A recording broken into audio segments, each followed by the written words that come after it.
I'm Yoshi Lomax, superstar attorney at law and fugitive. So, you're the famous Yoshi Lomax. Probably more infamous.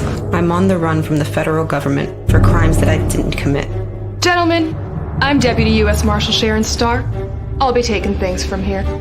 Not to mention being on the hit list of at least 3 of Miami's major crime bosses. I wanted to apologize in person for leaving so abruptly last night. Welcome back. That's Vladimir Kuznetsov, a Russian crime boss. He's been a suspect in over a dozen missing person cases. I mean, I didn't get here to be this successful for doing things the American way. I need a list of the jury for my case with Hanju. Oh, really? What's that worth to you? Oh, my God, you're such a... Mr. Santana is to be released upon processing. So what do you know about Sheldon Chisholm? What do you want to know about him? I really need to know if you're going to take my case.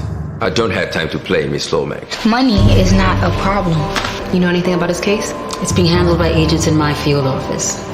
I've learned that in this game of life, in order to win, Ready to dance? you gotta play dirty. You might look at me and see a beautiful, confident, successful woman. Congratulations, counselor. Yet another win. But underneath, I'm flawed. I'm broken. And I'm scared. So I have no choice but to run until I can find a way to clear my name. Miss Lomax is now considered a fugitive of the United States. Catching fugitives is my business, which makes her my suspect. You and your associates are relieved. Look. She killed one of our own. But I will not give up. All right, people, listen up. Get a picture of Miss Lomax out there so the public knows what she looks like. I will not give in. Okay. People, we got a game plan. Let's break and execute. I will not get caught. Time to go hunt.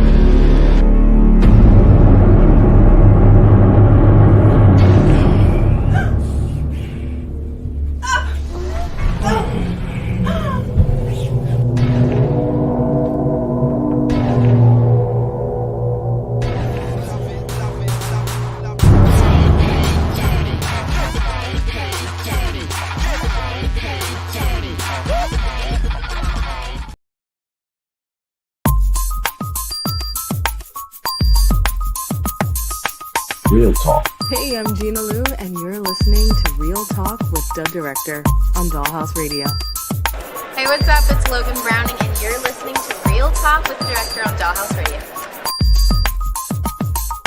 Real talk. Hi, this is Alana De La Garza, and you're listening to Real Talk with the Director on Dollhouse Radio. Hi, I'm Diane Franklin from Better Off Dead and Bill and Ted's Excellent Adventures. You're listening to Real Talk with the Director on Dollhouse Radio. Hi, this is Monique Dupree, and you're watching Real Talk with the Director on Blog Talk Radio. Hey, I'm Stormy Maya, and you are listening to Real Talk with the Director on Dollhouse Radio. It's Vicky Judy. Orange is the new black, and I'm here with Real Talk. Yo, what up? This is Jay Ellis, and you're watching Real Talk with the Director on Dollhouse Radio. Keep it locked. Hi, I'm Rita Parks, and you're listening to Real Talk Radio with the Director. Hey, I'm Issa Rae, and you're watching Real Talk with the Director on Dollhouse Radio. All I'm offering is the truth, nothing more. And nothing less. What's going on? Thank you for calling and joining us here on Real Talk with the Director and the Jedi Council. I'm the Director. Be with you for the next 120 minutes or so. Real Talk is brought to you each and every Monday by B2S Media. We broadcast live via the World Wide Web on YouTube.com/IE Network TV. We also broadcast live on Facebook, coming to you right now on Facebook and various Facebook pages and groups. Also, we like to broadcast via Periscope on Twitter. So today is another Monday. It is the 12th. of April. And shout out to everybody out there. But first, we start the show off, obviously, by saying rest in peace to DMX, Dark Man X, Mr. Simmons. Yes, DMX, rapper, actor, DMX passed away since we've last seen each other, since we were last together. And we definitely want to send a rest to him and send our condolences to the family and close friends and friends, period, of DMX. I have a DMX story, not nothing crazy. I didn't really know him. Actually, no. Let me rephrase that. I did not know him. I kind of sort of met DMX when I was working on a film called The Trade-Off. That was my first feature film. And what happened was an artist I was working with, the artist I was working with ran into DMX uncle, who was like running his label at the time. Don't remember the guy's name. But anyway, he told him, yeah, my partner does films, blah, blah, blah. He gave him my very first film called Rebel. And because I originally wrote Rebel with DMX in mind. Because after I saw Belly, I wrote Rebel, which was kind of like this crime drama. And I had DMX in mind when I wrote the film for one of the characters. And I believe the first, I had DMX, I had Macau Pfeiffer, like I had a couple of people in mind for these characters. So someone gave him my film Rebel, which was a short film that I did. And we won at the New York Film Festival. That's a whole nother story. But anyway, so while I'm editing my feature film, The Trade-Off, the uncle guest gave DMX my number and all this other stuff. I got a call from DMX, and he left a message on my machine because I was in Manhattan up in this editing suite, and the what's it called? The service up there was terrible. It was actually in the same building right there on, I want to say 40. Me and Ralph talked about this before. It's the same building that Daddy's House studio is in. It's like 45th or 47th, something like that, between 8th and 9th, something like that. Anyway, so I get this message, and it's like, it's DMX. He's like, yo, what up? Sex. Yeah, blah, blah, blah. Like, just said something real quick. He's calling me because, he we had this film. So I'm like, holy shit, DMX is on my answer machine. And but as you can see, Rebel never came out, so then nothing ever came of that. But I thought that was very interesting. I've had encounters like that with people throughout the business. It's just funny how I either talked to them on the phone, me and him played phone tag from that point on, and I never got a chance to actually meet him. So, but that was my very quick DMX story. Always been a fan of his, since he first came out, and it was a sad day in the culture, for the culture of hip hop. But not only, this is a movie show, so not only DMX was a hip hop, artist, an MC. He was an MC. He wasn't a rapper. DMX was an MC. He knew how to spit. Now let's not get this twisted. DMX was an MC, not a rapper. He just was a successful rap artist. He was such a big selling artist. So, but he was also an actor. So, we're gonna few moments, just in a little while, maybe just talk about some of the DMX movies that you may have seen, may have liked, may have loved, may have hated, whatever. Obviously, Belly, legendary film for him, became a cult classic. I didn't know what to think of Belly when it first came out because I was like, Hype Williams, who was a video director. And to me, Belly just seemed like a very long video, almost. I mean, no disrespect to Hype. Hype's that dude. But I want to see about, the fact that when I first saw the film, I was like, I'm always looking at directors and what they do, right? So I'm like, that's how I felt about the Tupac movie. It felt like a long music video or something. I don't know. I think that was Little X or Benny Boom. Somebody directed that who was like, came up on the Hype. He was also a video director. But anyway, so we'll talk a little bit about that. Also, we'll get into some movie news. I also see that the King Kong, Godzilla and King Kong movie has now surpassed Tenet in the movie theaters as far as gross. So that's cool. Trying to keep hope alive, right? The movie theaters. One of the main topics tonight that we are going to discuss, and I believe AJ Perez is going to jump on with us a little bit later. This is a topic he's passionate about, especially in the business. So Will Smith and Apple, Apple do that. They had a deal. They bought the rights to a movie that Will Smith is doing. It's being directed by Anton Fuqua. It's a slave movie, and supposedly, based on a true story, and this, that, and the other, right? I think it's called Emancipation. They were filming that in Georgia because everybody films in Georgia now. But after these new voter laws that's been put into effect.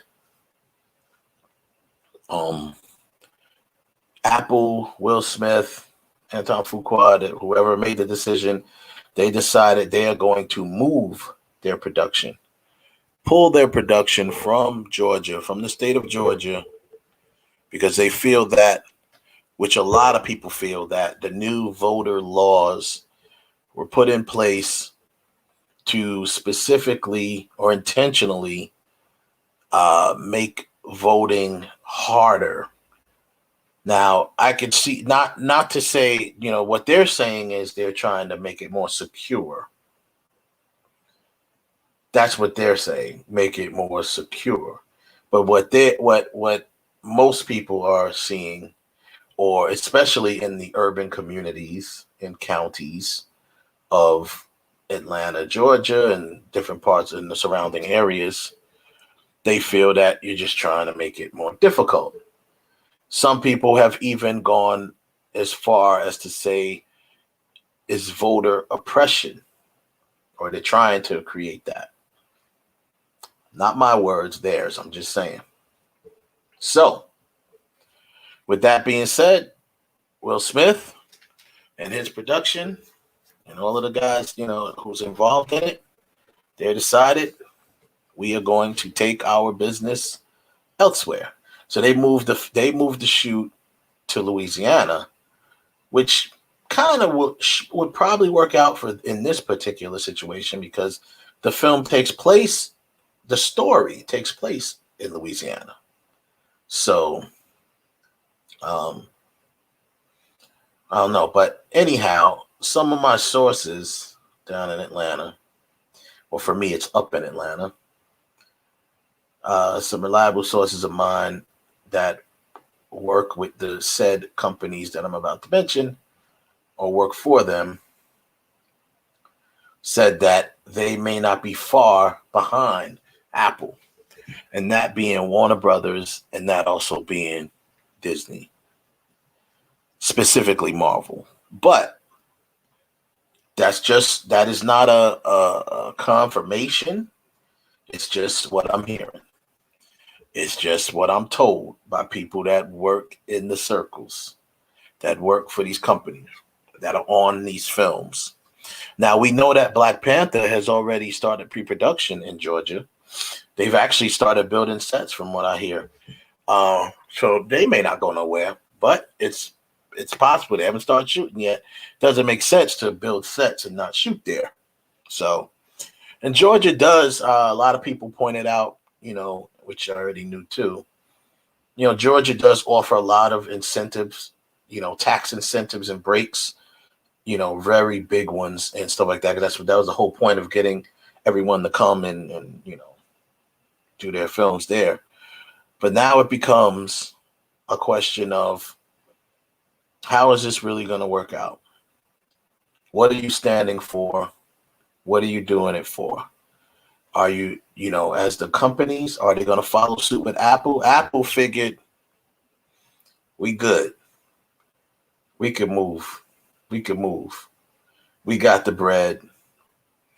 We're going to move this production because Will Smith, who I'm sure is one of the executive producers, and Antoine Fuqua said, we want to move this film. We're not going to make, and it may just end up being this film. Maybe Apple won't move anymore. We don't know. But he's like, we're not about to make a film about slavery, oppression, and things like that when we feel that they're trying to, force that on people in this state. Voter oppression. He's like, we're taking a step backwards. So why would we film here and help this state prosper? Could have a point. Could be overreacting. What saith you, people out there listening, watching?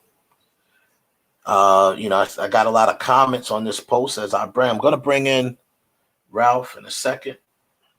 Got a lot of comments on that post. Plus, like I said, we got other film news that we're going to run down, which I'll bring Ralph in. We're going to run down that.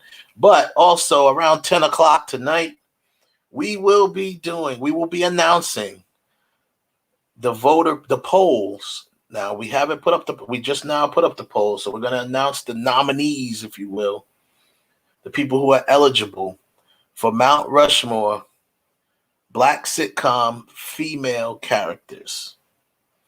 The Mount Rushmore Black sitcom female characters. Someone here says the only thing that's understood is the dollar bill. Exactly. That was Carolina's finest.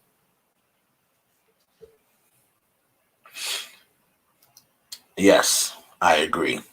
So here's the deal. To add to that is, that's the only thing that's understood is the dollar, right? So, I believe that was Will Smith's point, trying to make. The only language that these people understand is money. So if you start to hurt their pockets in some sort of way, or take money, business away from them, where the economy doesn't prosper, will that be enough to make the statement that you need to get what you want?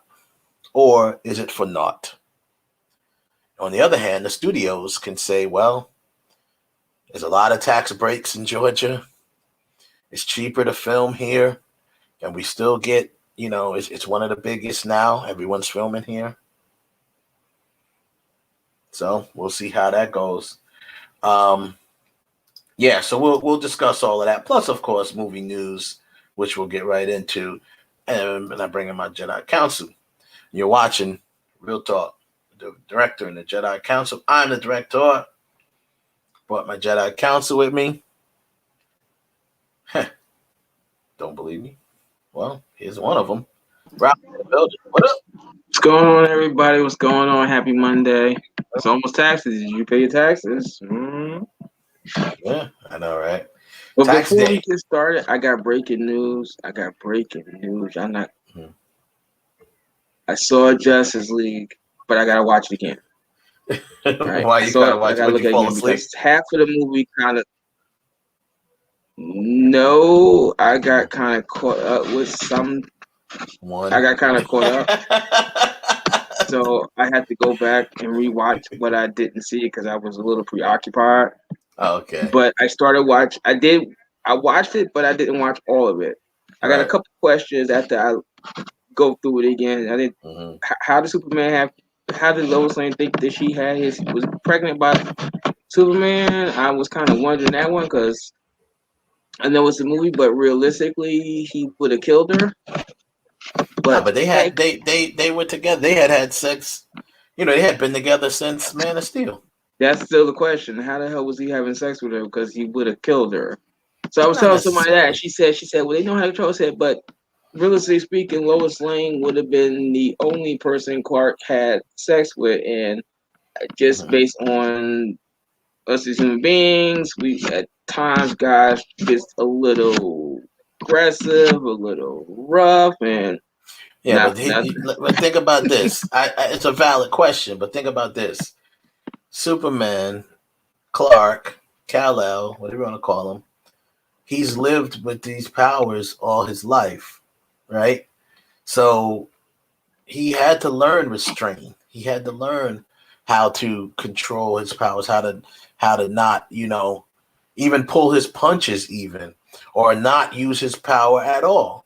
That was the whole point of Man of Steel. That's why when he was getting beat up by those kids in Man of Steel, all you saw was the fence crushed because he was holding on to that fence while they were kicking him and beating him up. They wasn't really hurting him, but it was just the humiliation of the thing. He could have smacked all of them across the whole farm. Yeah, exactly. To the moon. Right. I know, but I'm saying I know what you're saying. So in theory, what if Lois said harder, and you was like, okay, bang. Next thing you know, you in Milwaukee. Yeah. Maybe that did happen. Who knows? But yeah, super sperm. So I mean, I thought about that, and I was like, come on. Then that night, the next night, on TV was my ex super girlfriend with Uma Thurman. The part where she's having sex with him, they go through the wall. Now I'm thinking, now she had experience having sex, but Superman never did. So at least she has the idea of control.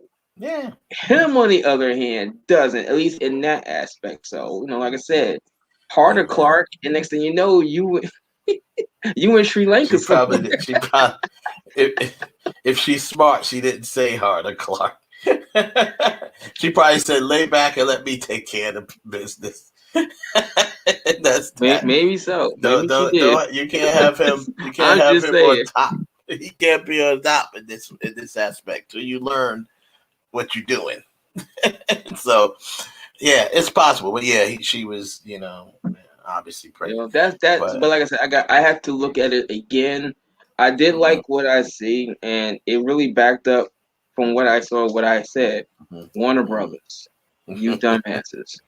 Right. Leave the man alone. You know that every week they're gonna be asking you, Ralph. It's Jimmy Ace. He says, should I bother to ask Ralph my obvious question? I already answered it. That just shows that you wasn't paying attention. But Warner Brothers, I honestly don't know what you guys were thinking. You should have left this the way that it was. Left where it was. Left him alone. And it wouldn't. I mean, let's be honest.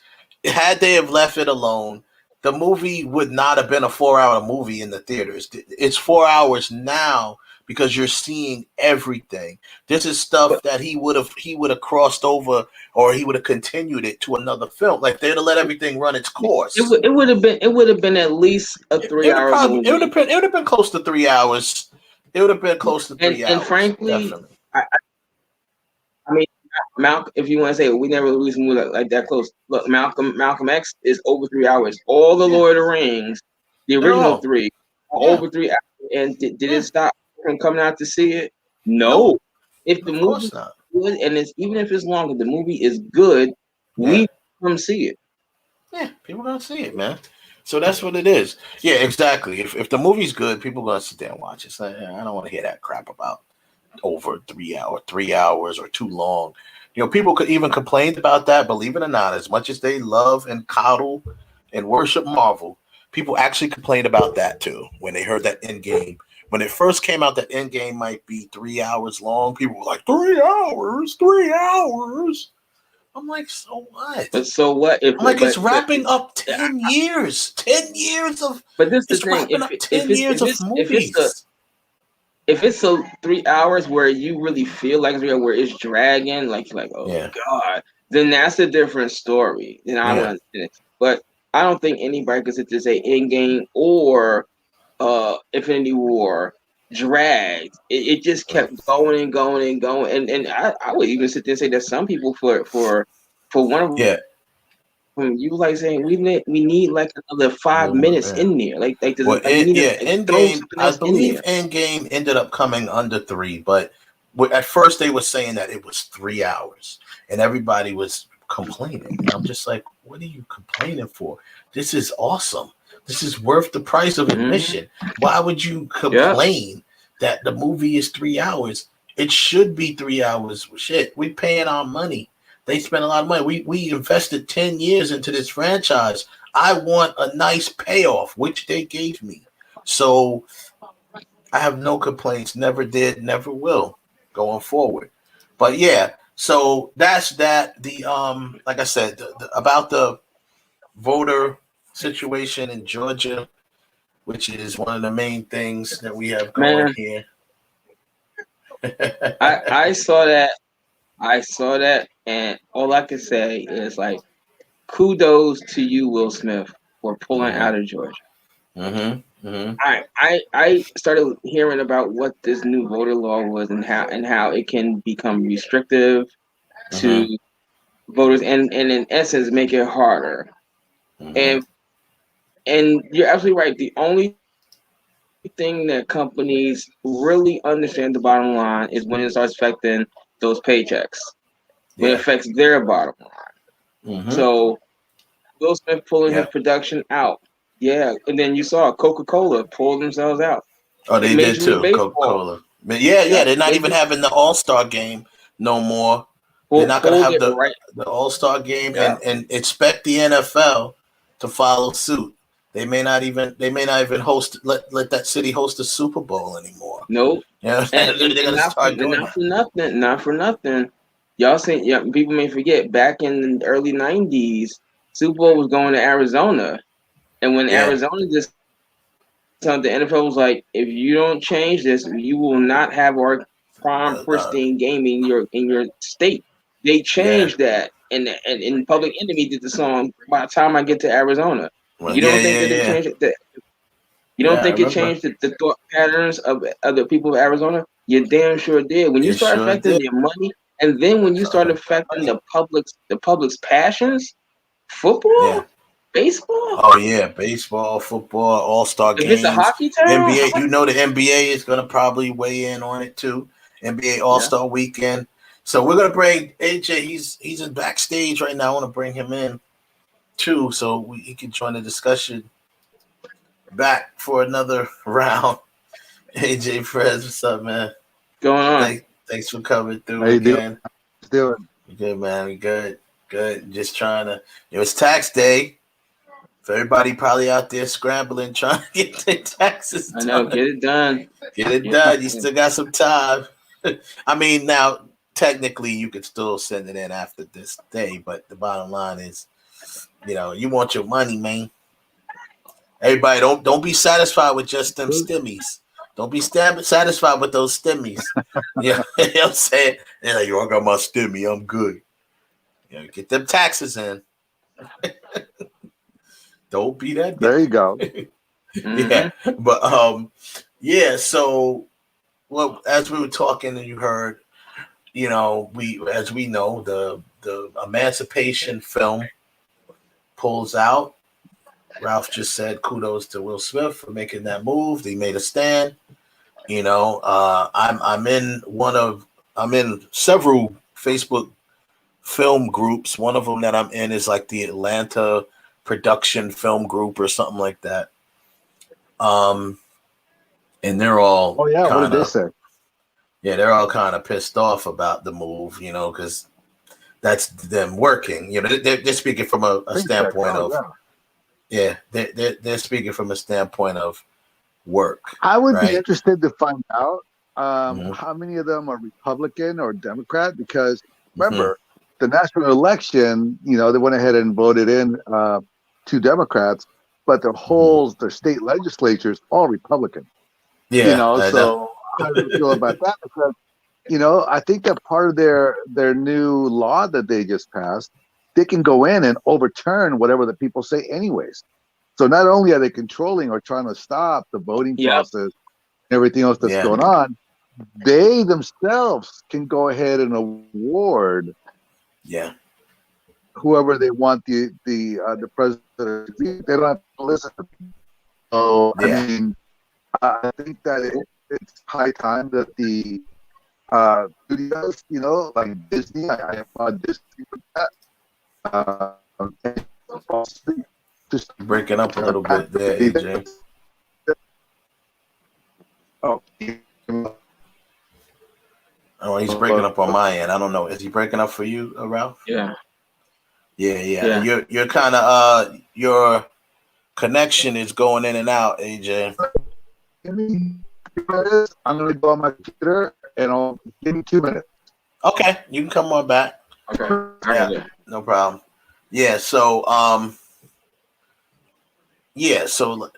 Disney, like I'm hearing rumors of Disney, and here's while we're waiting for him to come back, there's some chat room discussion going on. Carolina's Finest says, yeah, well, here is the thing: the people who work these events are usually below the poverty line population, right? And then you got, unless it hurts the politicians' pockets, when you're campaign absolutely right. donors stop donating to them. When they stop getting the money, when they stop getting the money, that's when they start carrying, and that is horrible. That is horrible. So I have heard so many people say that locally they vote rep. I don't get the reasoning when local laws affect your daily living. And she says, I don't see this whole state legislature being voted in going well. Right. So, because she's you're exactly right. They bring AJ back in. Go ahead, Ralph. Yeah, they trying to stack the deck because the way I heard it tonight is that if this law was in effect in November, then they would have turned the election over to Trump with no questions asked. It's just like, well, that's who we want. Trump That's would where not it's have won going to go. anyways. No, They didn't need Georgia. No. They didn't need Georgia. Georgia was a big state because it's always been red for like the last 30 years. But here's the thing that they're forgetting, because Hollywood is there. So it's a lot of Democrats, a lot more people that are more liberal. You got everybody from the East Coast and West Coast have been moving there for the last 7-10 years. I can tell you, I know about a dozen. I mean, a dozen ain't much, but I know personally about a dozen people that moved from the West Coast to Georgia because they're in shows. They're in, they're like recurring in show. You know what I'm saying? Like they're on cast on a show. My boy Rob Riley, he's a friend of the show. He was living in California, when he was shooting other stuff, and then he's now on Dynasty. He's been on there for 4 or 5 seasons. So it made sense for him to move to Atlanta because that's where they shoot. I mean, they need to. I mean, I love what the studios are doing, and I feel bad for everybody that works there. But they got to take a stand. Somebody needs to take a stand against this. This is, I mean, you got Arizona. I believe 5 other states are trying to do the same thing right now. Yeah. So they got to be able to stop this. I mean, you can't. I mean, the only way to do it is by hurting their pockets. That's the only way they're going to listen. That's the only way they're going to listen. It's like, how are you going to go to jail for giving somebody water? How are you going to go to jail for giving somebody you food? can literally go. You can literally go to jail. That's now a misdemeanor now or something like that. Giving people. They've taken away 90% of the polling stations in all the rural areas. Yeah, they a lot of the urban 9 to 5, all the urban areas. All the urban areas. They're limiting voting from 9 to 5 now. It doesn't start at 7. It doesn't go till 7. Yeah, So 9 to 5. And You got to have Making it good harder. reason. You got to have good reason to do your mail-in vote. I mean, it Yeah. is ridiculous. And Yeah. the other thing people need to look at is all these companies that after the new president put in all these new taxes that actually gave money to the Republican Party. They received millions. Like I read something stupid, something like $250 million in donations from all these huge corporations that made billions of dollars, especially during the pandemic. Yeah. And so you got to look at them. You got to hurt them in their pockets. I feel bad for Tyler Perry. He just opened up the super mega studio out there. Yeah. But I mean, I want to see how Georgia's going to come in and hit their budgets for the infrastructure and all the programs they got going on with billions of dollars missing from their bottom line. Yeah, that's the only way they're gonna get the attention. Now, Tyler. Yeah, exactly. He's the main source now there in Georgia. His studio. Like I said, Marvel, Disney, they're shooting pretty much constantly on his lots. Dude, they're now. 24/7 out there. Yeah. They got their studio has a 24/7 Ace Lumber or one of those stuff that are on site. I mean, it's crazy what they've built out there. I mean, that infrastructure, it's like it's devastating. It will be devastating from the top to the bottom. I mean, the restaurants. I mean, you name it, everybody will be affected by this. Everybody will be affected by it, and I believe they're really. What they're trying to do is it really only takes, or I believe it will only take maybe another one or two big companies to do it. Like if Disney does it, that's going to make a big statement. That's statement. like 40-50% of the production right now. Yeah, that might right there. That alone might just be like, you know what, we're going to have to figure something out. You know what I mean? Well, I found it interesting that they're like, oh, it's going to cost us $15 million more to move to Louisiana, but the Louisiana's got an incentive, but their incentive program is like not that good. So, I don't even think they have the bank to give you the rebate that they give you. Mm-hmm. So they're already counting that this rebate may work out. away. The Louisiana may have worked out for this particular film because the storyline actually takes place in Louisiana. Takes place in Louisiana. So that move from that, and I love Louisiana. Shooting in Louisiana is awesome. I mean, I love that place. Yeah, I mean, it's going to take people like Will Smith that decide, you know what, we got to stand up. We got to make a stand. And Antoine Fuqua, who was directing and producing the film as well. All of them, and then they, Apple, who owns the rights to the film, they all in agreement and made this move. We'll see if anyone follows suit. Like I said, I'm hearing rumblings of Disney. I'm hearing rumblings of Warner Brothers. So there is. I had a list here of pretty much almost every film that's being shot and TV show that's being shot in Georgia. All the Tyler Perry shows. All list of them. is vast. Paramount Studios shoots a lot of the reality shows there. Of course, yeah. So you're talking about, I mean, and these are just some things that I'm not even gonna go down the whole list because it's such a long list. But yeah, you got Warner Brothers out there because all of this, like the CW stuff that they're shooting, Black Lightning TV series season 4. The Black Adam just started filming. Black Adam with The Rock just started filming out there. Yeah, they're gonna keep shooting that. They're not gonna. They're gonna have to. They already started production. Like you said, all of the Tyler Perry stuff, the Black Mafia Family, season 1. That's on Stars. That's in the Stars Network. Cobra Kai is the TV series is shot out there. Yes, it is. Yep, Cobra Kai is shot out there. These are all shows, that are popular shows that people are watching. Doom Patrol is shooting it. That's part of Warner Brothers. They're shooting their new season out there. I'm sure the other one, all of those Warner Brothers shows that they pretty much are going to be shooting out there. More than likely, the what's it called? The Titans. and stuff like that. Like we said, we knew and like you mentioned, AJ, the reality stuff, Love and Hip Hop Atlanta, of course.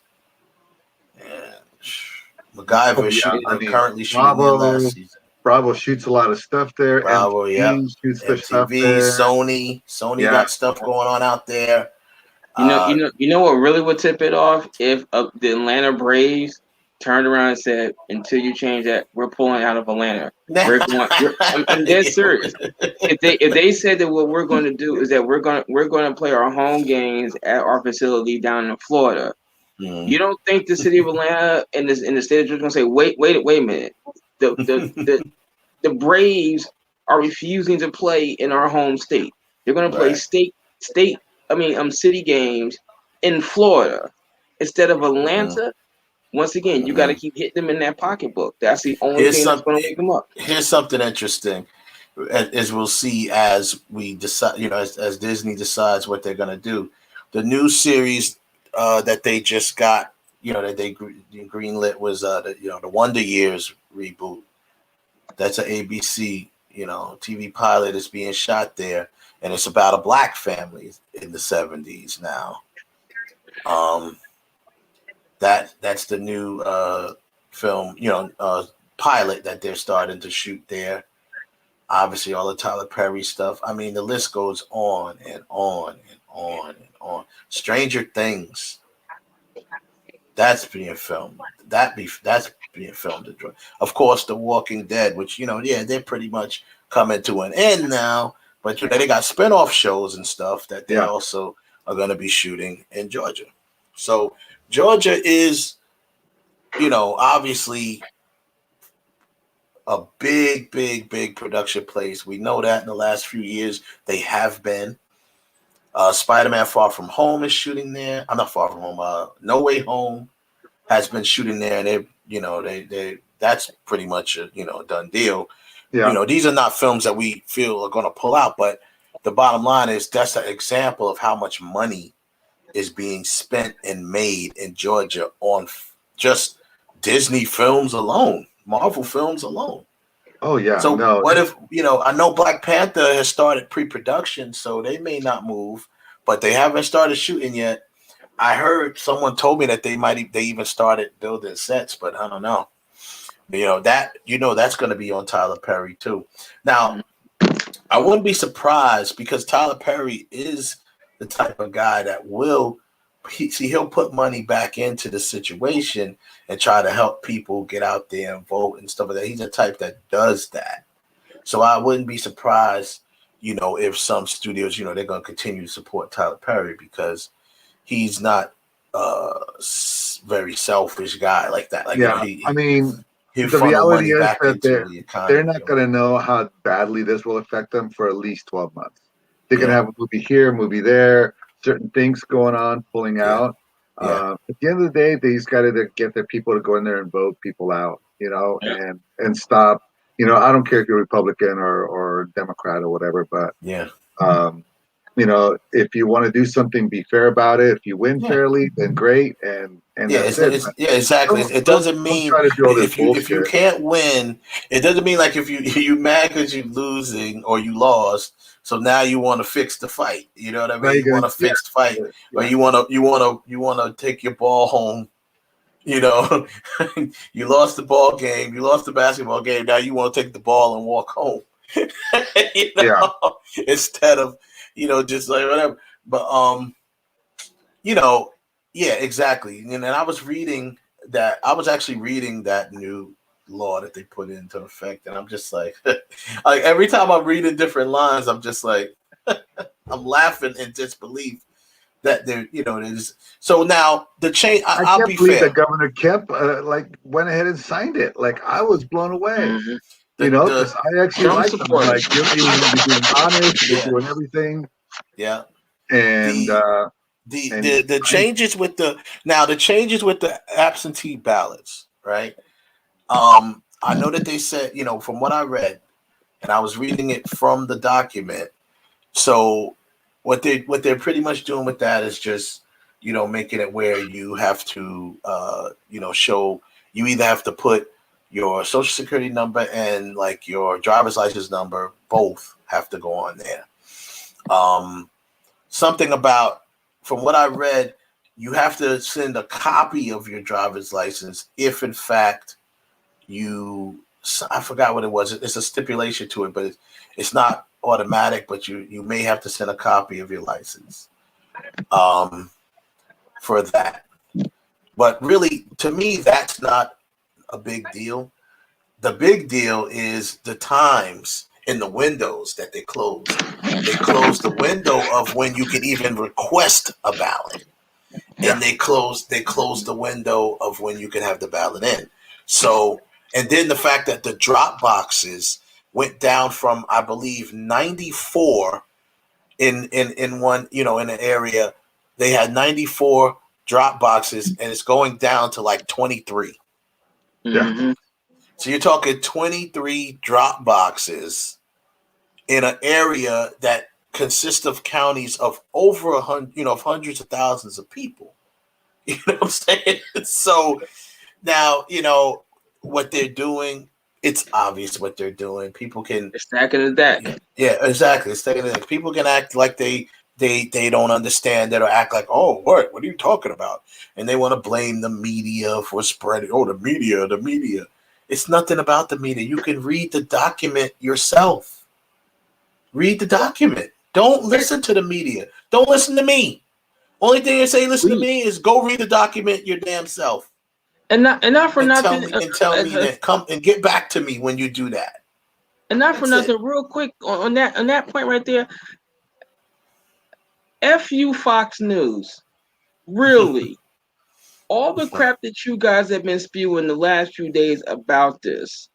That, wow, this is so great and this is good for the country and how the state of Georgia is going to benefit. No, please, Fox. And I'm talking about all you guys on Fox News. All of you. All y'all can suck a D. All of you. Mm-hmm. All of you. It just, of course they're going to say that to in support of this decision. But the bottom line is this. The only way, at least immediately, until we'll see what the big companies and corporations and studios do. But the only way now to fight this is, Georgians. What are they called? Georgians. Georgians. Yeah, they're going to have to go out and thug it out a little bit, and make sure you on point and fight your way through this situation and vote the dude out of there. That's the only thing you can do. They got to go in and replace the entire state legislature. Yeah. They really have to. As a matter of fact, I even heard that that Trump's going to go in there and help them out so they can stay in office and stuff like that. I mean, why are you guys listening to that jerk? Stop listening. Trump don't know what he's doing. I'm just telling you, that's what they're. But I mean, like I said, he tried to get done that he couldn't get done. He's trying to get it done for the future because who knows if he'll run in 2024. I really hope he gets convicted for everything that's going on. I hope that all these Fox and everybody loses all those lawsuits against the voting systems, and people wake up. I mean, the one thing that's going to get a little worse, and it's like all these new gun regulations they're putting in. But that's when you get all of them. The right will get up. It's like, oh, if that we don't need movies here. We got our own stuff and go from there. I mean, so the next 12 months will be very telling. No, it's going to be very telling. But they can sit there and lie all they want and say that they don't need movies there. The movie business has really boosted that economy. Yeah, it has really boosted the economy of Georgia. Period. So they can sit there and try to act like they don't need, and they don't say that. Yeah, you really do. You really do. You do. And like we said, the Major League Baseball has made their statements or whatever. Trust me, the NBA is not far behind. And don't be surprised if the NFL is not far behind that. Because what is it? They put on, NBA All-Star Weekend. You see, they do that quite a bit in Atlanta. You know what I mean? I think All Star. You got to think about this. That's at All least Star $40 million coming to at least $40 million bucks coming into your city. 40 at million. least easily. I'm sorry. The No NBA person All in their Star right mind weekend. gonna turn that down. Let's be honest. Where they're mostly hosted in urban cities. That's the NBA All Star weekend. Yeah, they're hosted in Houston. They're hosted in Atlanta. You know what I'm saying? Like they're usually hosted, in Miami. They're hosted in all-star, like cities where are, a lot of urban, because that is more so the basketball community or basketball fan base. NBA All-Star Weekend is usually held somewhere like that. Baseball is pretty much everywhere. Football, All-Star doesn't really matter. Super Bowl is for football. Yeah. Super Bowl is held. I mean, they just built that new stadium not that long ago, the Mercedes-Benz Stadium. Not that long ago, they built for the Atlanta Falcons, and they built that stadium to host Super Bowls. That's why they built it. Let's not make no mistake. That is why they built that stadium. Sorry, Atlanta, it wasn't for the Falcons. It wasn't for the Falcons. It was not for the Falcons, people. Atlanta, holla at me. It's not for the Falcons. It was for the Super Bowl. That's what it's for. You know why? Because they're like, because I believe it's like a retractable dome or something like that. They're like, we want to be able to host the Super Bowl during the cold season, because they're trying to take that business. Because, normally the Super Bowl is going to be hosted in a warm weather state. It's going to be in California. It's going to be in Florida, or it's going to be like in Arizona. Like, that's where they're going to have it. They're having it in warm weather states. So Atlanta's like, we need to build this dome so we can try to get some of that Super Bowl bread. Super Bowl, I believe, is at least $100 million. When it was in the city of New York, that one year was in New York, and I'm sorry, New Yorkers is never coming back. That was at least $100 million that came into the city from the NFL. Mm-hmm.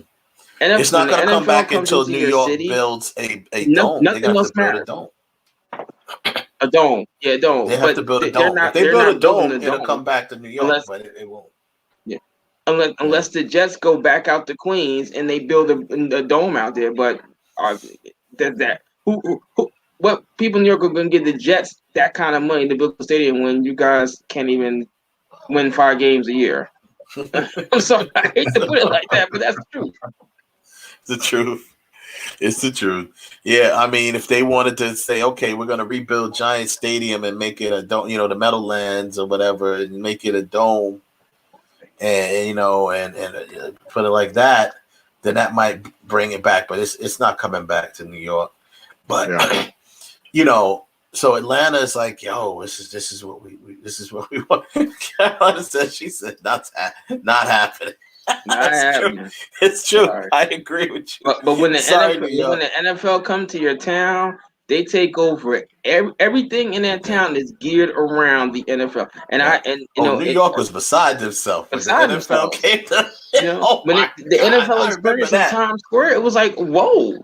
It was crazy. And I have said this, a lot of you guys don't know about the other side of Mr. Terry, but we have an annual event that goes on every January in Vegas. And I said, when the Raiders come to town, it's going to be a problem, because at that particular point in time, that's the NFL said, what happens if the Raiders have a good season and they're in the playoffs? The AVN cannot compete against an NFL playoff game. And the city of Vegas is not going to turn on the NFL money for AVN money. They're not going to do it. It's not. So we're going to have to move. That's just the bottom line. Yeah, that's true. AVNs would have to find a new home. AVN still has goes? AVN still has events like the way they used to? Yeah, we still have events. Lately, though, right?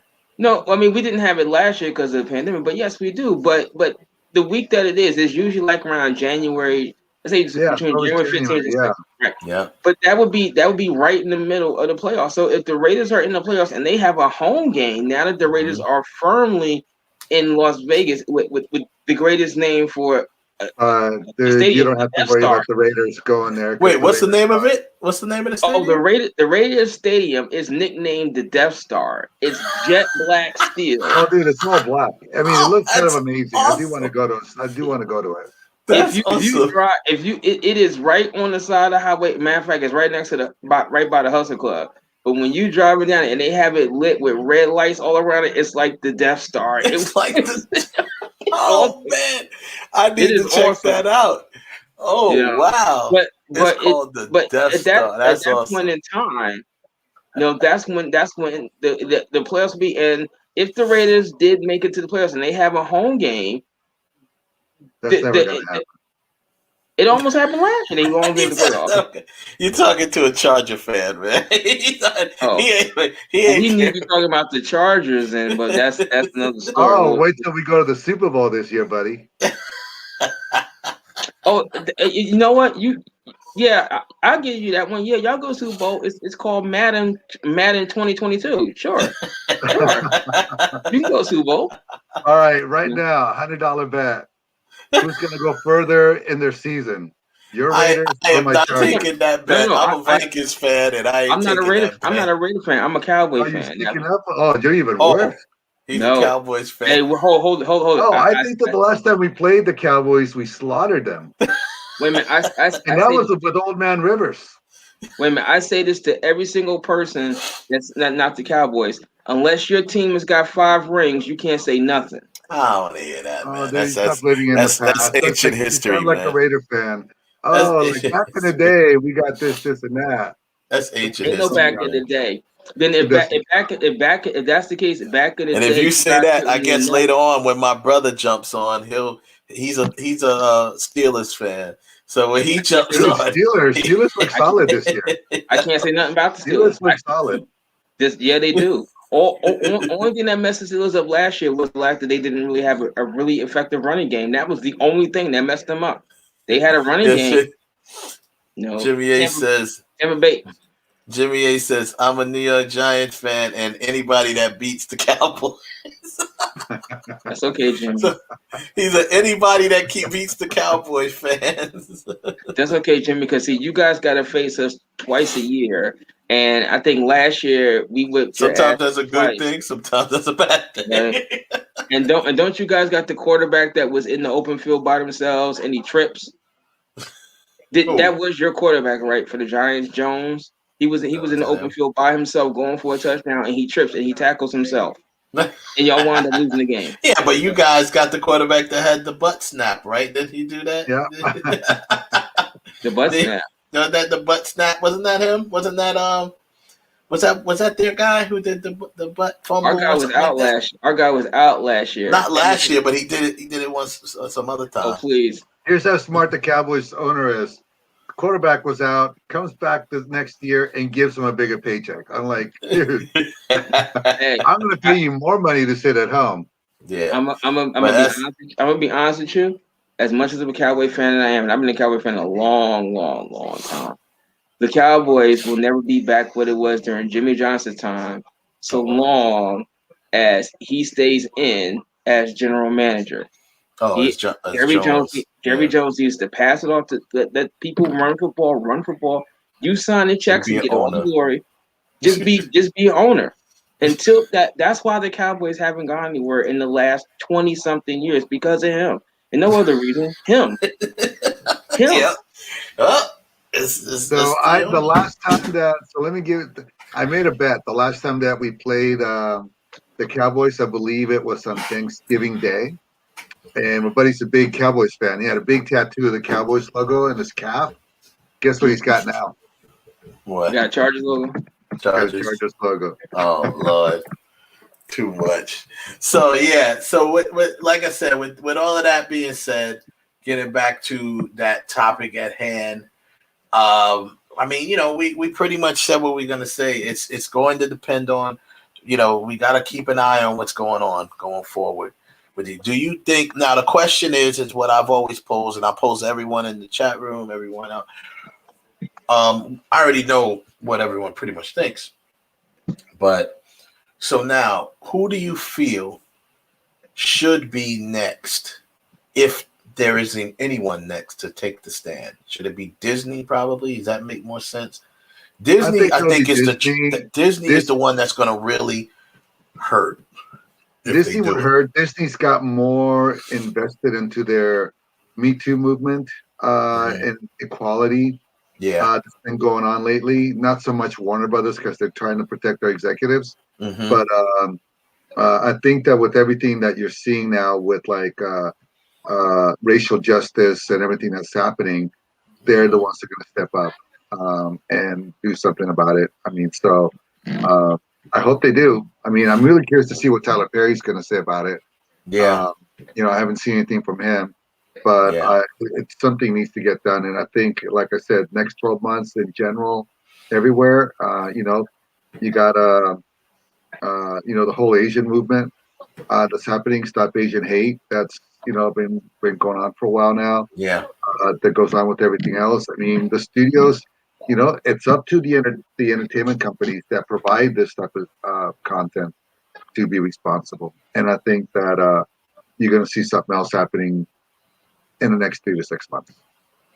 I think so too. I think someone else could. I think them, Will Smith, Apple taking a big stand. The fact that Apple is behind this film, and they are a huge company, you know what I mean? For them to be part of Will taking this stand says a lot. You know how the industry goes. They sit and they wait who does what first, and then they start evaluating, well, how are we going to look if we don't do nothing? And that's how they start making their decisions. How we going to look if we can't, if we don't do anything about it? And that's what's going to determine as well. Should they continue to shoot in Atlanta? That's up to whoever the decision makers are. But you got to make some sort of statement, right? Atlanta, I can tell you what Atlanta's going to do. They're already talking to all the studio heads, and this will be something that they're going to do on the low. They're probably going to give them a higher incentive, so they can stay. So it'll depend on who's got the backbone to do whatever they feel is right, and it's going to come down to that dollar, and how it's going to go. Because they already give decent tax incentives now. Oh yeah, for film. Now even if you put that logo at the end of your program, you get an extra 5% just for putting the logo up at the end of your reel. Yeah, just for putting up the logo, the Georgia Peach logo, right? Georgia Peach, that's it. Yeah, just for putting up the Georgia Peach logo. No, so and they're pretty good about their incentives. Turning this over, and it's a good 3 to 6 month process, so it's not bad. So I bet you those conversations are happening right now. Oh yeah, because they don't want anybody to stop going there. True, they don't want nobody to stop filming and stuff like that. Yep, but that's pretty much that. AJ, obviously, the tragic happened with the death of DMX. We was talking about some DMX films, that dude was so cool, man. That dude was so cool. Yeah, he was a really cool dude. He was like mellow. He was who he was in person was totally different than who he was on stage. On stage, or whatever. He was a really good dude, man. Like a lot of people liked him. With him a few times. Met him. I ran into him in Long Beach, like 7 years ago. Yeah, coolest dude. He still remembered me. Maybe he just said he did, but right. I remember you. Yeah, but no, I feel bad for the dude, man. He couldn't get that monkey off his back. Yeah, the demons. I've always said that when the demons come calling you, it don't matter how much money you got, how much time you got. When the demons call, they come calling, and are you going to answer them or not? Right. Now, I said at the top of the show, I had a very weird DMX encounter. It was nothing. It wasn't like yours, where I actually met him in person. He was on my voicemail, which was hilarious, because hearing that voice, what up? Is X? And I'm just sitting there like, yo, DMX is on my voicemail. What the hell? It was funny though, but you know, I was doing a film. I was editing a feature film, my first feature film, The Trade Off. This was in that. Ralph, do you remember what we said where that studio Daddy's house is? It's on 40. What's it? Yeah, I think it's like 40. Okay. I want to say it's like 44th or 45th and 8th Avenue, somewhere around there. Yeah. It's like 45th, 44th, between 8th and 9th, I think it was. Between 8th and 9th Avenues. That's where the Daddy's House studio was. That's where I was. The Daddy's House studio was there in New York, and that's where I was editing The Trade Off. One of my associates, who was a rapper, who I used to do all of his videos and stuff, he was trying to be matched because DMX's uncle, I believe it was, who had like managed artists, and he worked at DMX's what was it called? His production company. I forgot the name of the production company, but Hitmasters? Don't remember. No, it wasn't called. It was called. I can't think of the name right now. But anyhow, long story short, he passed my number along to DMX because I had a film called Rebel that I wrote with DMX in mind, and he passed my number on to him, and he called me, but I missed his call because I was editing, and that editing suite, you know, I couldn't get any. I had to go downstairs to get signal. Like you couldn't get signal in there where the editing suite was. So, and remember I told the story before. I used to always go downstairs and I'd run into people because they were actually in the middle of doing the Life After, not Life After Death, the other one, the other Biggie album, actually Ready to Die. No, the one that they made after he actually died. That one. Oh, that's not duets. That's It's called something else. Yeah, I forgot. I can't. I know the name escapes me. But you had Ready to Die. You had Life After Death, and then you had the one. Oh, Born Again. Born Again. They were doing the Born Again album. So I ran into people, you know, that was coming in and out of Daddy's house, you know, which was on like the 3rd floor. And I think we were on like the 9th floor. But that Daddy's house, yeah, you know, Lil Kim, I ran into her, Mary J. Blige. Like everybody kept running into because I'd have to go outside to take a break from editing and actually check my messages and call. And I was standing outside in front of that building when I checked my message and I heard, "Yo, what up? This is X." Blah, blah, blah, blah. You know what I'm saying? He said what he said. And he was like, "Yeah, you know, all right, we're just hitting you up." And then I'm just like, okay. And we just played phone tag. So I never actually met DMX, unfortunately. He never got a chance to get the film that I wrote for him.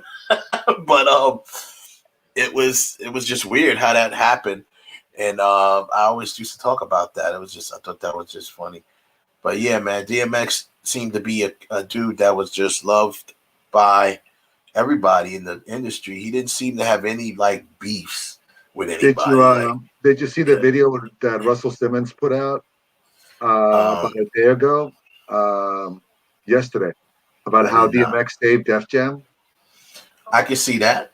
Yeah, I can see that. He went on and did like this whole story about how he saved I Def can see Jam that. and all that stuff. He kind of did when you think about it. I mean, his era.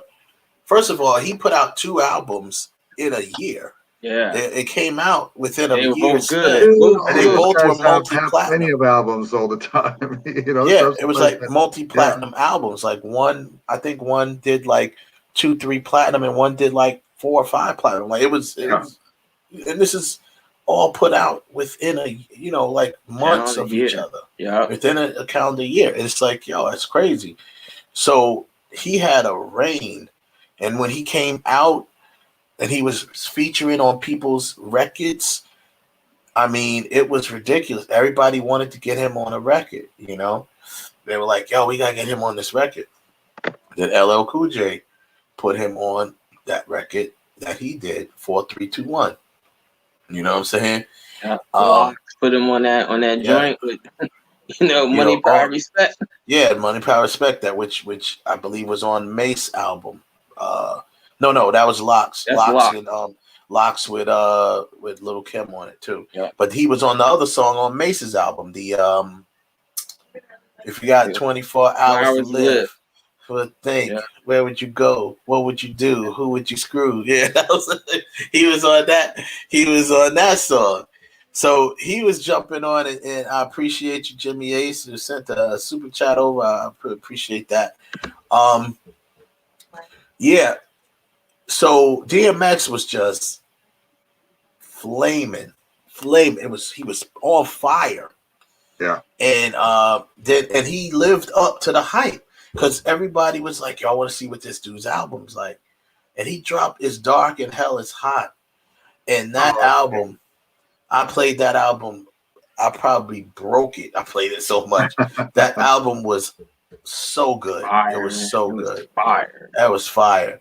And then he, like we said, just months later, he drops Flesh of My Flesh, Blood of My Blood, which also was a dope album. I like personally It's Dark and Hell is Hot better, but Flesh of My Flesh, he expanded in that. You can see his evolution. He evolved from those two albums. Because you gotta remember, It's Dark and Hell is Hot, he had a lot of songs on there that he had wrote a long time ago. Like it's not like he just wrote those songs and then released it. He had wrote those songs. So to him, they were old songs. You know what I'm saying? Flesh of My Flesh was like new stuff. It's ever evolved. This is me with money stuff. Let me tell you.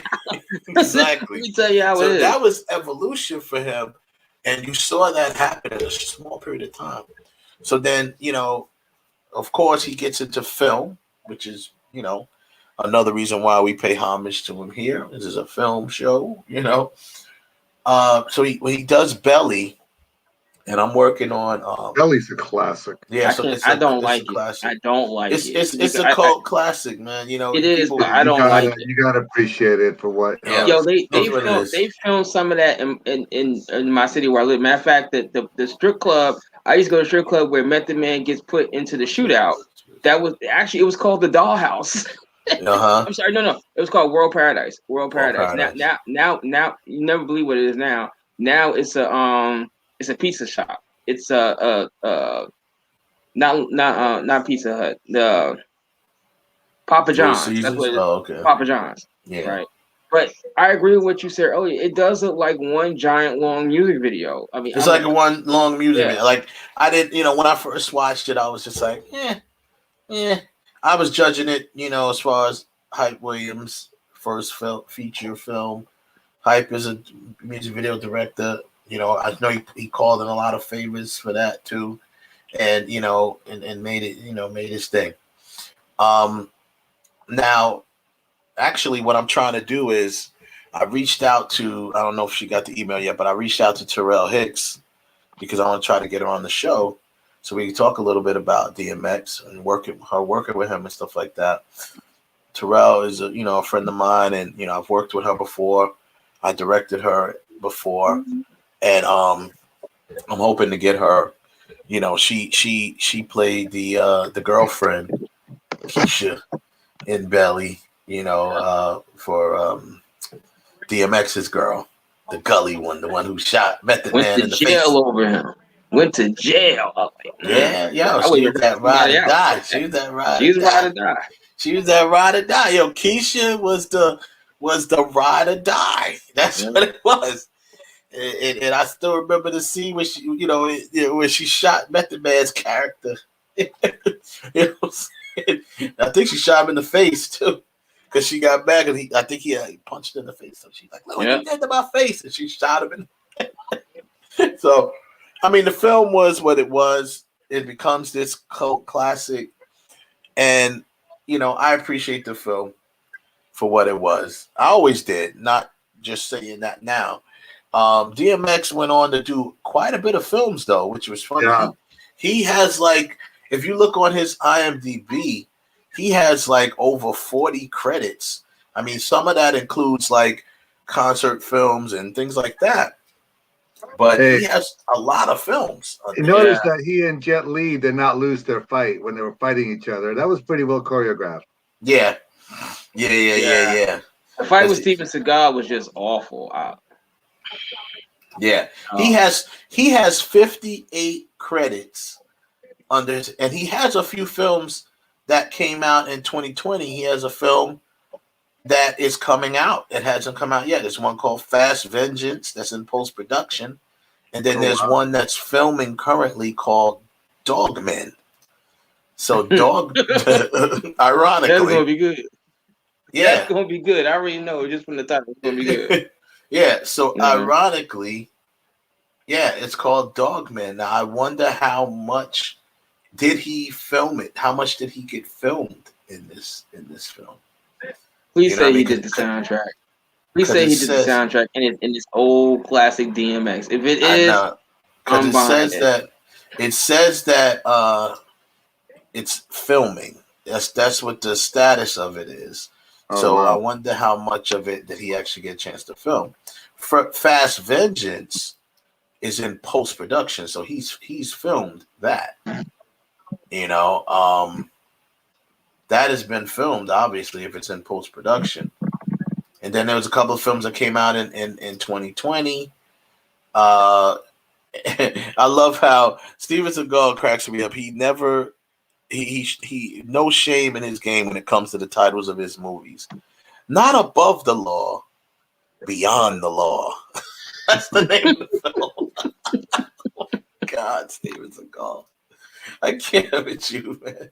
And that's with DMX. DMX is in that. Now, is this, it's not a sequel. Like, why isn't this a sequel to Above the Law? You know what I'm saying? This is what I would think. That's not. It's not a sequel. I don't know. I still don't know how Steven Seagal makes movies. Me neither. I thought that he has turned his back on Hollywood and Hollywood. Man. I thought Hollywood. I'll take it back. I thought Hollywood turned their back on him. I don't understand because no one is seeing the Steven Seagal movie. No, not that. Nah, I don't care. I don't give a goddamn what movie you put him in. Good question in the chat room. Who will play DMX in a biopic? Michael K. I think Michael K. is a little bit past the age now, though. Yeah. I think if he was younger, he'd be perfect. He could play older DMX, but if he was a little younger,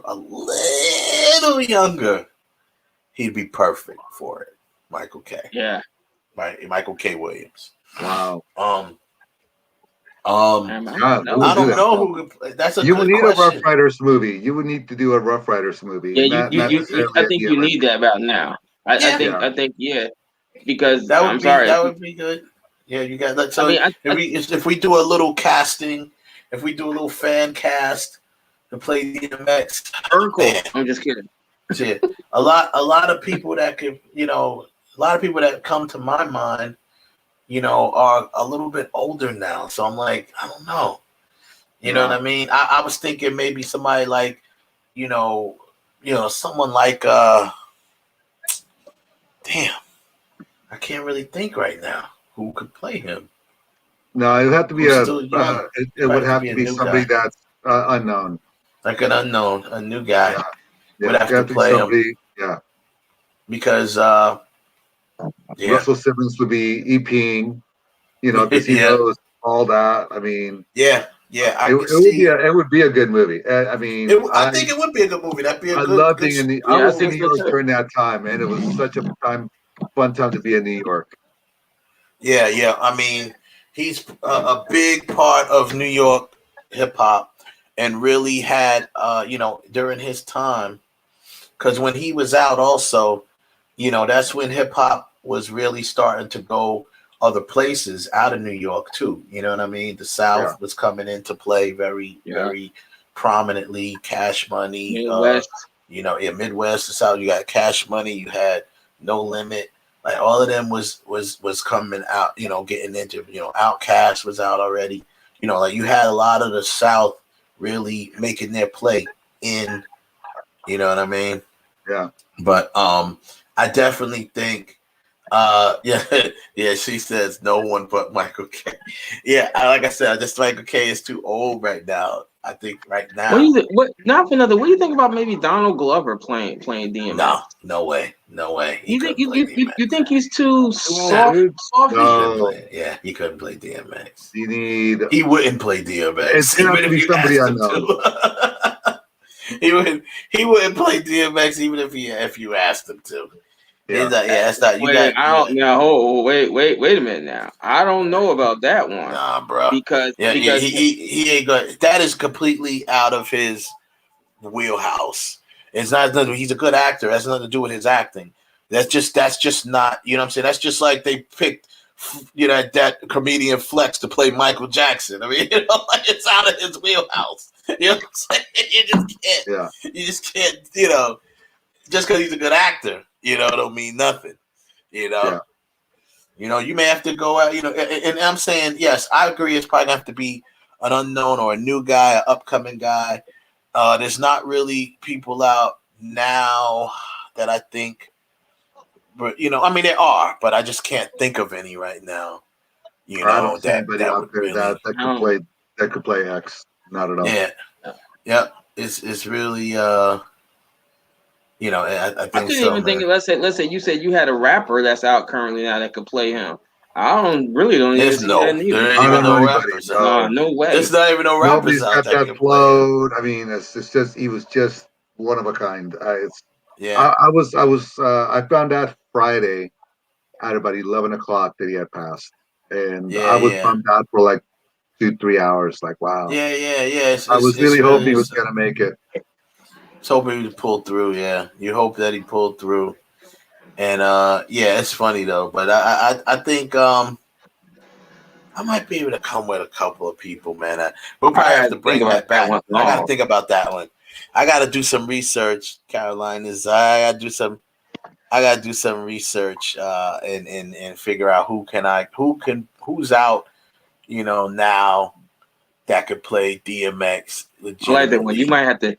I like that when the person said you might have to hit the hood looking for someone that has rawness. You might have to go to Rikers, get somebody, and pull them out. This is your probation. You're gonna play DMX. You might have to hit the hood looking for someone with that rawness. That's true. You may have to. Like I said, you'll be able to find somebody, and maybe we get somebody, like I said, upcoming. Somebody, it's just got. It's certain. Because I mean, anyone can not say anyone, but people can obviously do his voice. The voice part is, you got comedians. You got comedians that do it very well. Affion Crockett does it well. My other boy, what's the other dude's name? Ari Spears does it very well. You know what I'm saying? Like there's a couple of.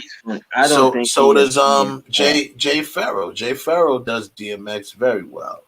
I don't think Ari Spears is funny at all. You don't think he's funny at all? He does good impersonations though. He has done the last two. I'm kidding. Right? He has done the last two AVN award shows, and people literally while is he hosting? He has hosted.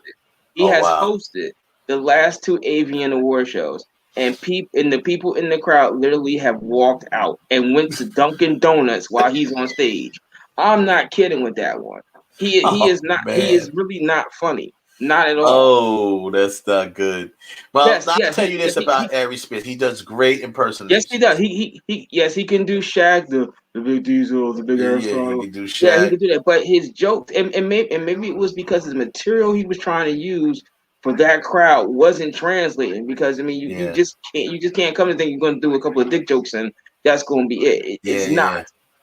But he just was not funny. And I mean, it really was to the point I was sitting there, I was like, damn, this is the first time ever. I wish they had a laugh track going on in this building because someone hit the button right now to start a laugh track. It was quiet in there. And I mean, and you've been in like a movie theater where people are waiting around and like you hear at least the rumbling of talking. You wasn't hearing nobody. It was literally like silent. And I was like, when's Doja Cat coming out? When's Cardi coming out? Because that's bad. It was horrible. It was horrible. That's bad. Twice, back to back. AVN, what was y'all thinking? Like I said, man, Harry Spears. I'm only here for his impersonations. That's all I'm here for. His impersonations. But he's good. He's good with that. He does a good DMX. He does a very good DMX. But so does a few other comedians. So my point of bringing that up is the voice isn't as hard as people think. You know what I mean? If you put your input into it, you know, an actor can get in there, and what you want to do is be able to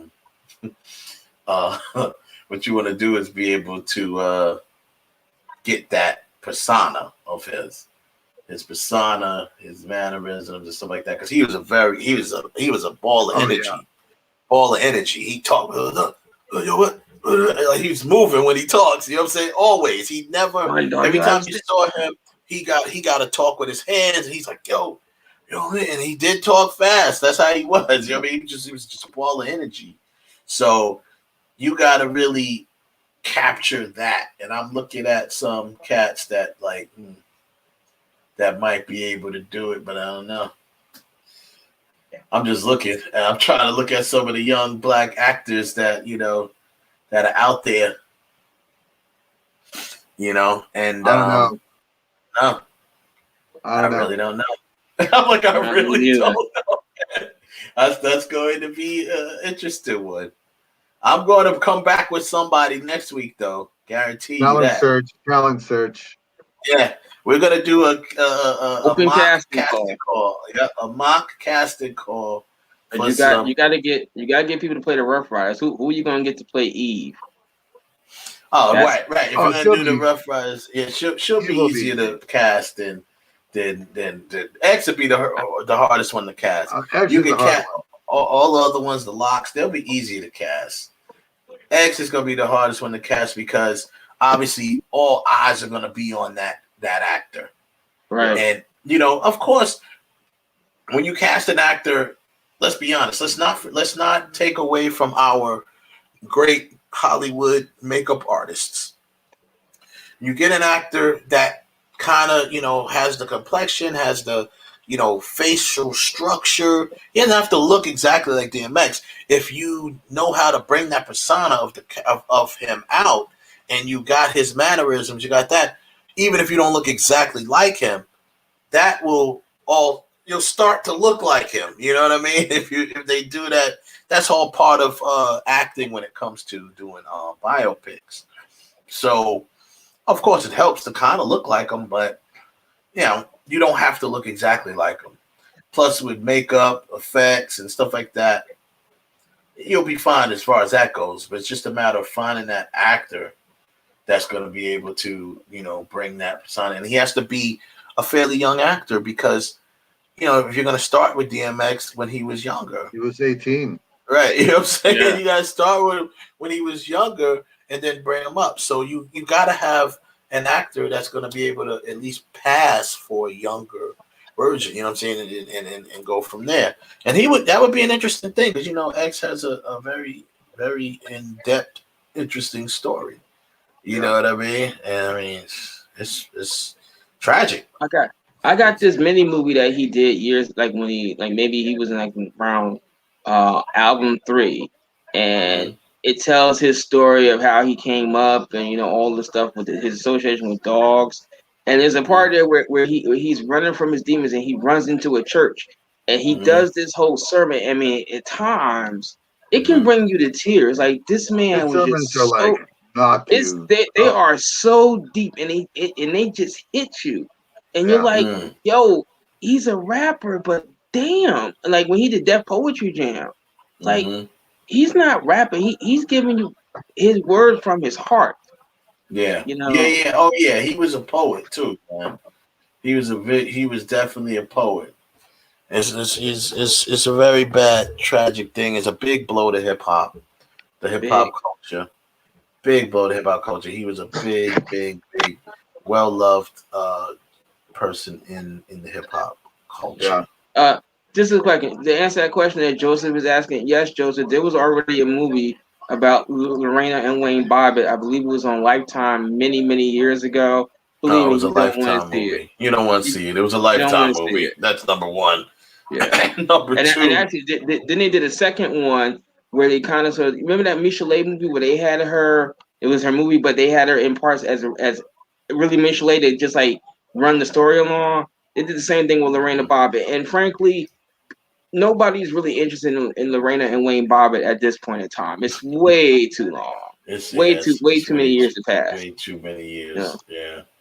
Too many years gone Yeah, by. the Bobbitt's, the Long Island Lolita. Nobody cares about any of that stuff anymore because the Long Island Lolita. Oh, you talk about what's her name? Amy Fisher. Amy Fisher. Nobody cares about them no more. That was hot topic though when it obviously when it happened, and they didn't do that wasn't a Lifetime movie, was it? That was I think ABC. That was like a Fox movie. Yeah, or ABC or something like that did that. There was a couple of them. Remember, there was like a couple of those TV movies that aired. Well, like they did do the one about Long Island Lolita. Then the movie Poison Ivy is kind of sort of based on Amy Fisher. But then they had two Amy Fisher movies. You remember that, AJ? They had two Amy Fisher TV movies.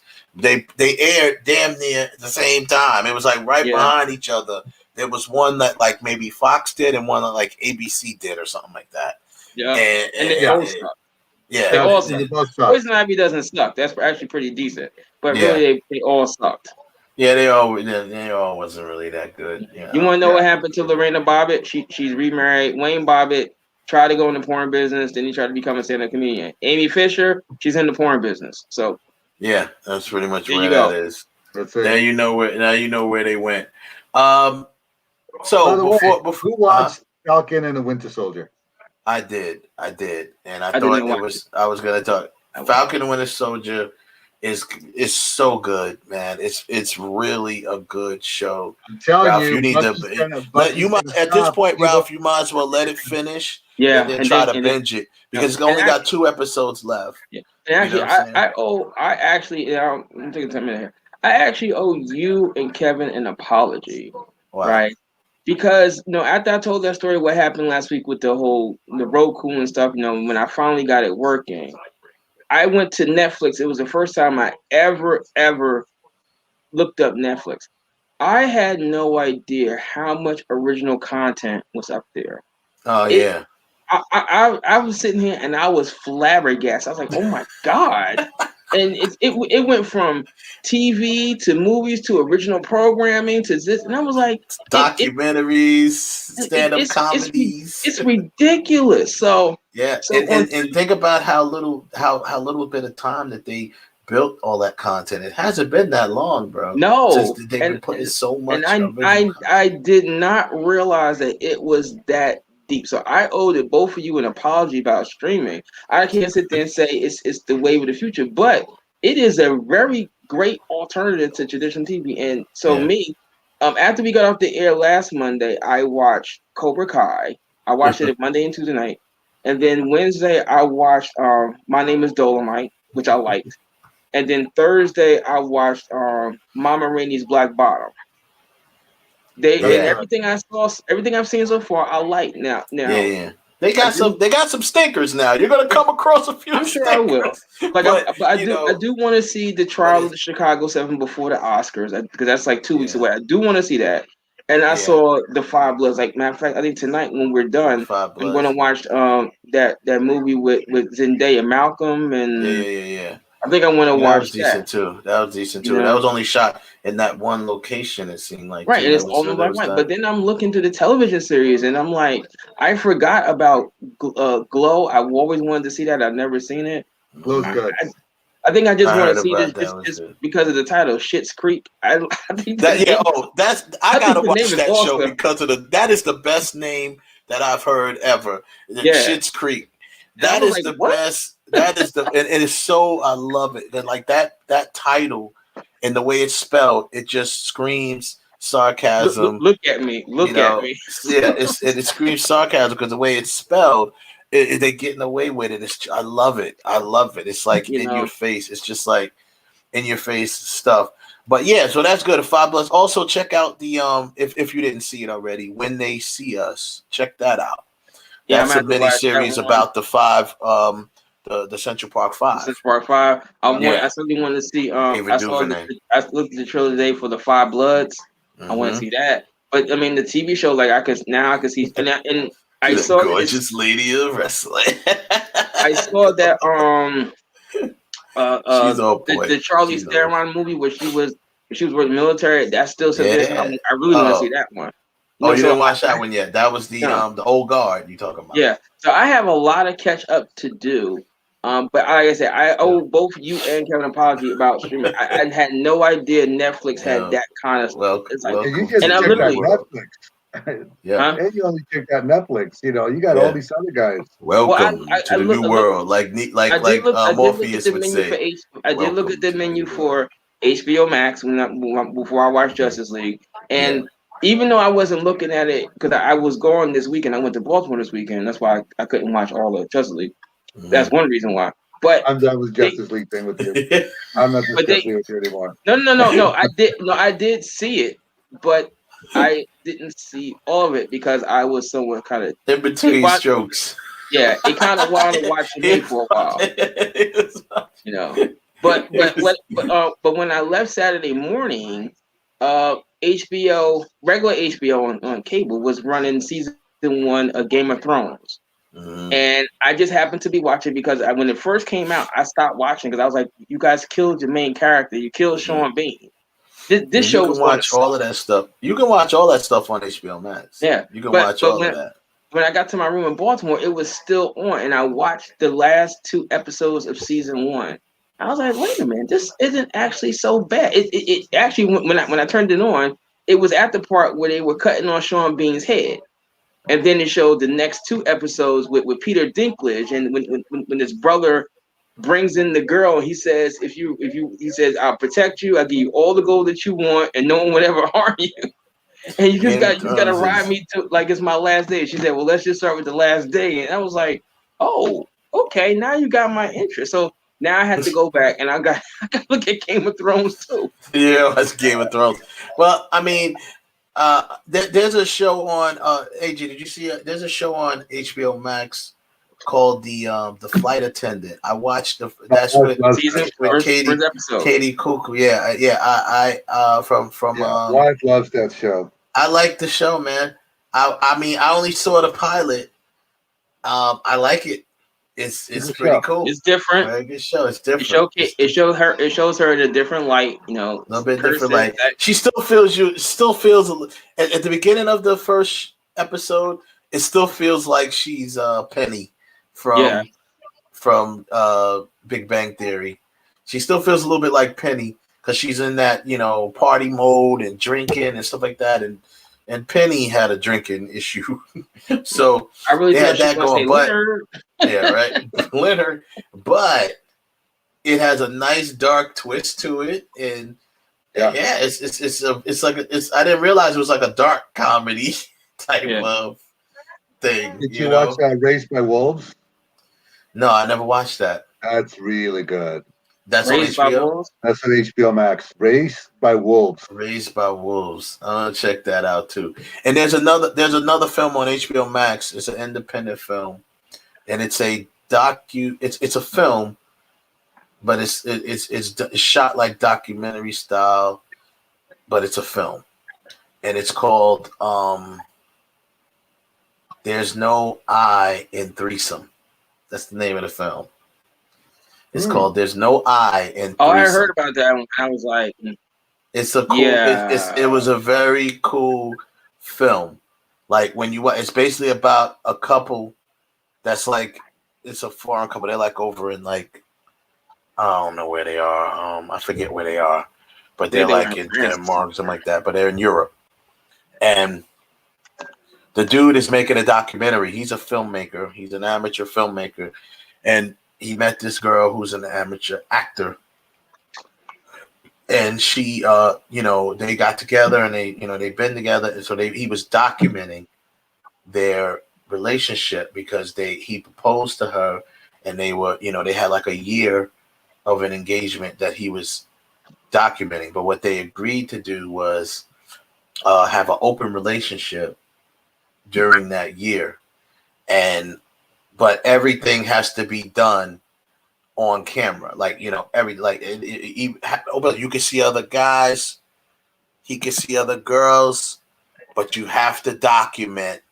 everything. The people that you with gotta agree to be on camera. You don't have to, you don't have to like make a porn or nothing and document all that. But the fact of the matter is, because they lived far apart from each other too.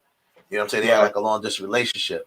So it's like she would come and stay with him for like, 4 months, 3 months, whatever, and then she'd go back home for a few months. And while they were back home during the day. So basically they're documenting that, and at the end of the documentary, this was their goal. At the end of their documentary, they're gonna get married, and then all of that stuff, they're gonna be monogamous to each other at that point. There's no open relationship. There's no this. There's no that. So it's like, let's get it out now, and then you go. And then it obviously evolved. It went from open relationship to okay. Now they almost started doing like a poly thing. You know what I mean? Where it's like, oh, let's bring this other girl in now. Like they would test that out, but it went from open relationship to that. But it's called "There's No I in Threesome." That's the name of the movie. Very, very good. I'm not gonna give away how it goes because I think y'all should watch it. So it was. I didn't know. I had no idea where it was going when I watched it. I was like, oh my god! So the whole time it's really like, footage style. He's usually using his own camera, just filming himself or filming her. And all I'll tell you is this: the film is really what it is. This is really like him. Like it's not a film that he wrote and they did it that way. He literally took the footage that he filmed of himself and pieced together this movie. However, the girlfriend who he is, whatever, he got an actress to play the girlfriend, but to reenact certain things that happened with them. But all the footage that you see him is his actual footage from his documentary. Oh, wow. All the footage that you see her is the actress that's playing the girlfriend. You know what I'm saying? So it was really interesting. Wow. Just the film. I recommend it. Before you get out of here, we're doing our Mount Rushmore again. I'm just gonna announce because I put up a poll. I'm just gonna announce so last week we did Mount Rushmore for the best for the Mount Rushmore for Black comedy sitcom. Comedy sitcoms. Sitcom is a comedy, right? Black sitcom male characters. That was last time, and we kind of hashed it out, and we came up with our little four for Mount Rushmore. Each of them kind of have a different one. This week we're doing Black sitcom characters, female, and I'm going to give you the nominees, and everybody can go and go on our. I'm also going to drop the link for the poll.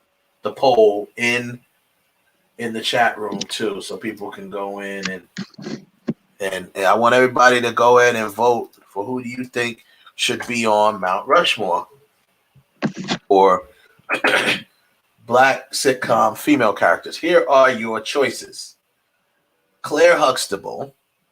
Okay. And remember, I'm just calling them by their character names, not the actors that play them. It's the characters. So we have Claire Huxtable, Moesha, Joan Clayton. She's from Girlfriends. That's the main character from Girlfriends. Louise Jefferson. Hillary Banks. Whitley Gilbert from Different World. Denise Huxtable. Sandra Clark. That is Jack A's character from 227. We went with that character as opposed to the character from Sister Sister because this was the character that put her on the map. The character of Sandra Clark. the flirty middle-aged woman. You know what I mean, or whatever. So, Harriet Winslow, Florida Evans from Good Times, Florence Johnston, that's the maid from the Jeffersons. There you go. Laura Winslow, Pam James, which is Pamela James, Pam from Martin, Nell Harper. Give me a break. Give me a break. Gina Waters, that's Gina from Martin. Nikki Parker from the Parkers. That's Monique's character from the Parkers. Maxine Shaw from Living Single. That's Eric Alexander's character. And Tia and Tamara. Pick one. So they are the choices for. I just voted. You just voted? Okay. There you go. They are the choices, and we'll continue to, let the week. I just wanted to announce it this week. Next week, we'll, as I promote people to vote more, we'll announce, who we think is, we'll give our choices, and let's see, 227. So some people are like, oh man, this is too many people. But that's the whole point. For me, Claire Huxtable. I'm excited about mine. For me, Claire Huxtable is grandfathered in my opinion. I think Claire Huxtable's grandfathered in. That character changed how women characters on sitcoms were even looked at, in my opinion. So that's why, to me, she's grandfathered in. Her space is already locked. So I only got 3 people I gotta pick. Well, I think there's a few more people that need to be added to that list. Because see, I was looking. I said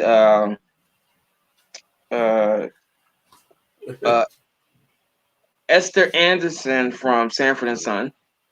Okay, we could throw Esther in there. Aunt Esther, right? Yeah. Khadijah James. Khadijah James from Living Single. Khadijah, that was Queen Latifah's character, right? Mm-hmm. Yeah. I thought about that. I was looking into, ironically, the most popular character on that show was Maxine. Yeah, she was. She was the most popular character on that show. That's why I put her in. That's why she made the poll as opposed to Khadijah. That's the only reason I was just saying who's the most popular. When you obviously just like the same thing. A lot of people love. There's plenty of on Girlfriends. Everyone has their favorite character, but Joan is the main character. Joan is the heart. She's the most popular of that show, so that she has to be on there. I mean, I might have went with Maya, but then how you going to forgive out Tony Childs? It's like Sex and the City. You just can't. You can't. Yeah, you can't just. Right, you gotta tell. But Joan, that's just like saying, what do you call this character? You say Carrie Bradshaw. Yeah, Carrie. That's like Carrie Bradshaw. You know what I mean? Yeah. You're saying Carrie Bradshaw, so you have to go with Joan. Gina I think Gina's going to be a very popular choice. I think a lot of people. I like Pam. I like Pam. Pam. But still, so did Gina. Don't front now. Pam had the ass. She did, but I'm just saying. But Gina was no slouch. The only other persons that I would have probably put into that list is Tasha Mack from The Game. I think I would. I thought about that. And who played her? Wendy Raquel Robinson. All right, I thought about that. Yeah, I'll probably put her on this. So I'll add her to the list, and I'll add Esther. I already voted. On Esther, you already voted. My vote stays. I'm sticking. You can name some other good ones, but I made my vote. That's good. So I can't wait to see what people think. I mean, and if you want to disclose your Mount Rushmore, that's fine with me, AJ. It doesn't matter because what we're going to do is this. Everyone kind of puts their Mount Rushmore out there. And then I go to the polls later and say, what did the people say? Did it match? Did it match what we said? Wait a minute, I forgot one more. Fancy from the Jamie Foxx show. Fancy? Yeah. The reason why I didn't put her is because she was just really the love interest. Like to me, that character is nothing without Jamie Foxx character. But look at it the way. is Jamie Foxx anything without fancy? No, he's not. Yeah, he is. He No, still he is. But, without well, I mean, without the character, yeah, that's the character that he goes after, right? Yeah, I right. get But you. I'm saying, but without her on that show, You can put her on there. You know, we can put her on there. You know, as an option. You know, I'm gonna tell you right now. Obviously, Claire Huxtable is already there. For me, you know, if I just look at this list off the top of my head, I'm going to, and this is not written in stone. I'm gonna give my final 4 next week, but off the top of my head, I'm going Claire Huxtable. I'm going.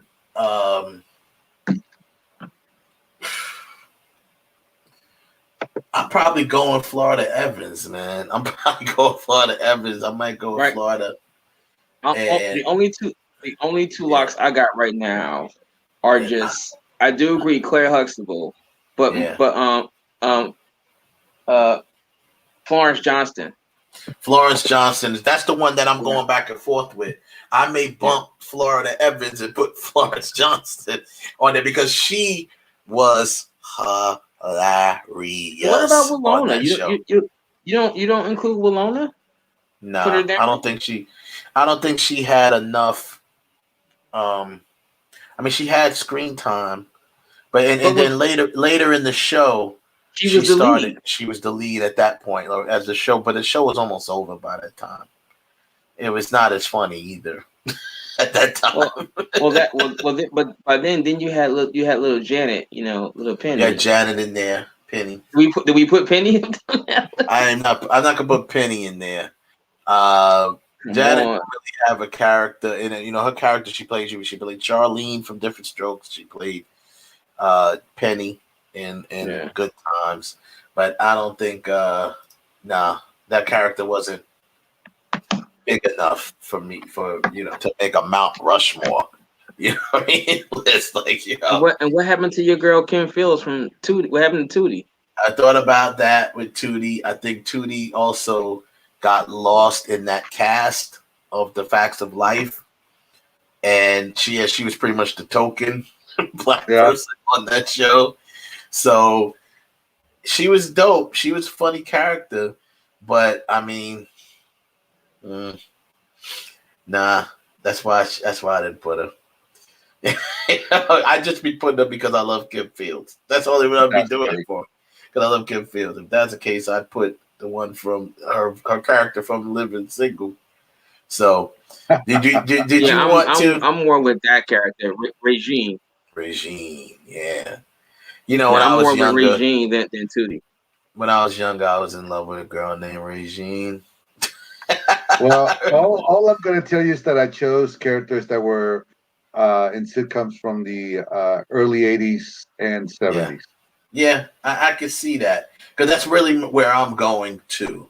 I'm definitely a lot because they were all groundbreakers, so you got to give it to them. You got to give it to them because they were groundbreakers. I agree with you there, and I think I'm probably right there with you. I know I got Claire Huxtable. I think everyone's gonna have Claire Huxtable on their list somewhere. Yeah, Claire Huxtable. That's what I think because because of what he just said too with groundbreaking. She just the way I put her the same way that I said about Cliff Huxtable last week. Yeah, so Cliff Huxtable changed the game of fathers on television sitcoms. Yeah, you know what I'm saying, and I feel Claire Huxtable also did that, changed the game for black females on sitcoms, especially black mothers. Now, if we do a Mount Rushmore of black mothers, she's definitely on that too. Yeah. You know what I'm saying? So you got to have her on that too. But then, other people come into play when it comes to that, when you just talk about mothers. Then, I'm sorry, I may have to put Tachina Arnold's character from Everybody Hates Chris because she was hilarious. I wasn't going to say anything, but yeah. Yeah, I would say that. I just didn't put her on this because she's more known for Pam from Martin, but just overall character-wise. But that I forgot her name on that show, But that character is hilarious. She is every hood mother, black mother. Well, I'm curious to see what you're gonna have in the results. I'm curious to see too what people are gonna say in these results. I can't wait, for to bring it back around next week and have people, give their answers to it. So we'll go with that. That's gonna be next week. Everybody check the poll out, do the poll. You know what I mean? And we go from there. Final thing I want to talk about was Falcon and Winter Soldier. I just want to quickly touch on that, man. Especially before you got out of there. Bucky's gonna go after evil Captain America. Yeah, the newest trailer has Bucky and Falcon, and they're standing there, and he's like, you don't want to do this. And they're like, oh yeah, we do. Bucky's like, yeah, we do. So just to, the fact of the matter is, theory. I think that Bucky's gonna do all the heavy work. Yeah. He's gonna, because Captain America doesn't kill like evil Captain America. So Bucky, because he's used to all that, in his past, he's gonna keep Sam clean. So he doesn't tarnish, whoever. Yeah, he'll do the dirty work. He's gonna do all the dirty work. Yeah, he'll do the dirty work because he's done it before, and like you said, although that haunts him, he's done it before. He doesn't want Sam to go down that road. Yeah, doesn't want Sam going down that road. He don't want Sam to go down that road. But I also don't think we've seen the last of Isaiah.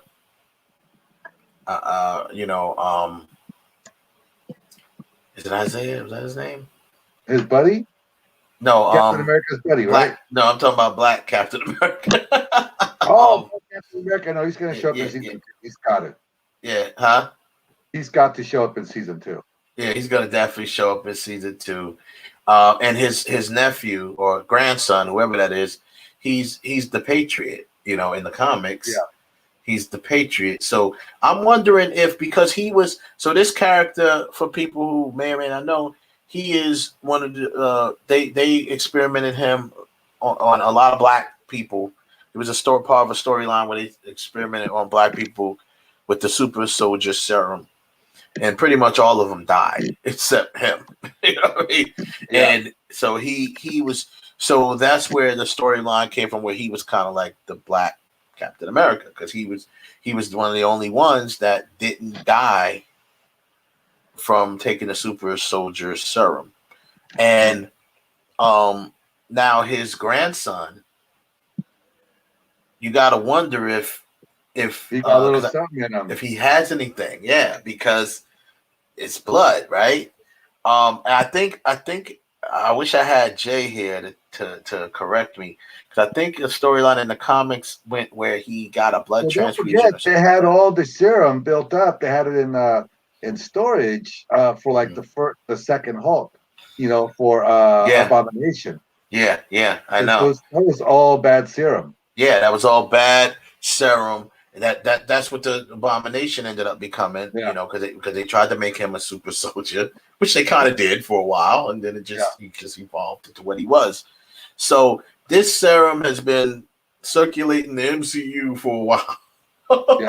So all the way back to the Incredible Hulk. So obviously even further than that if you count Captain America, all that stuff. But anyway.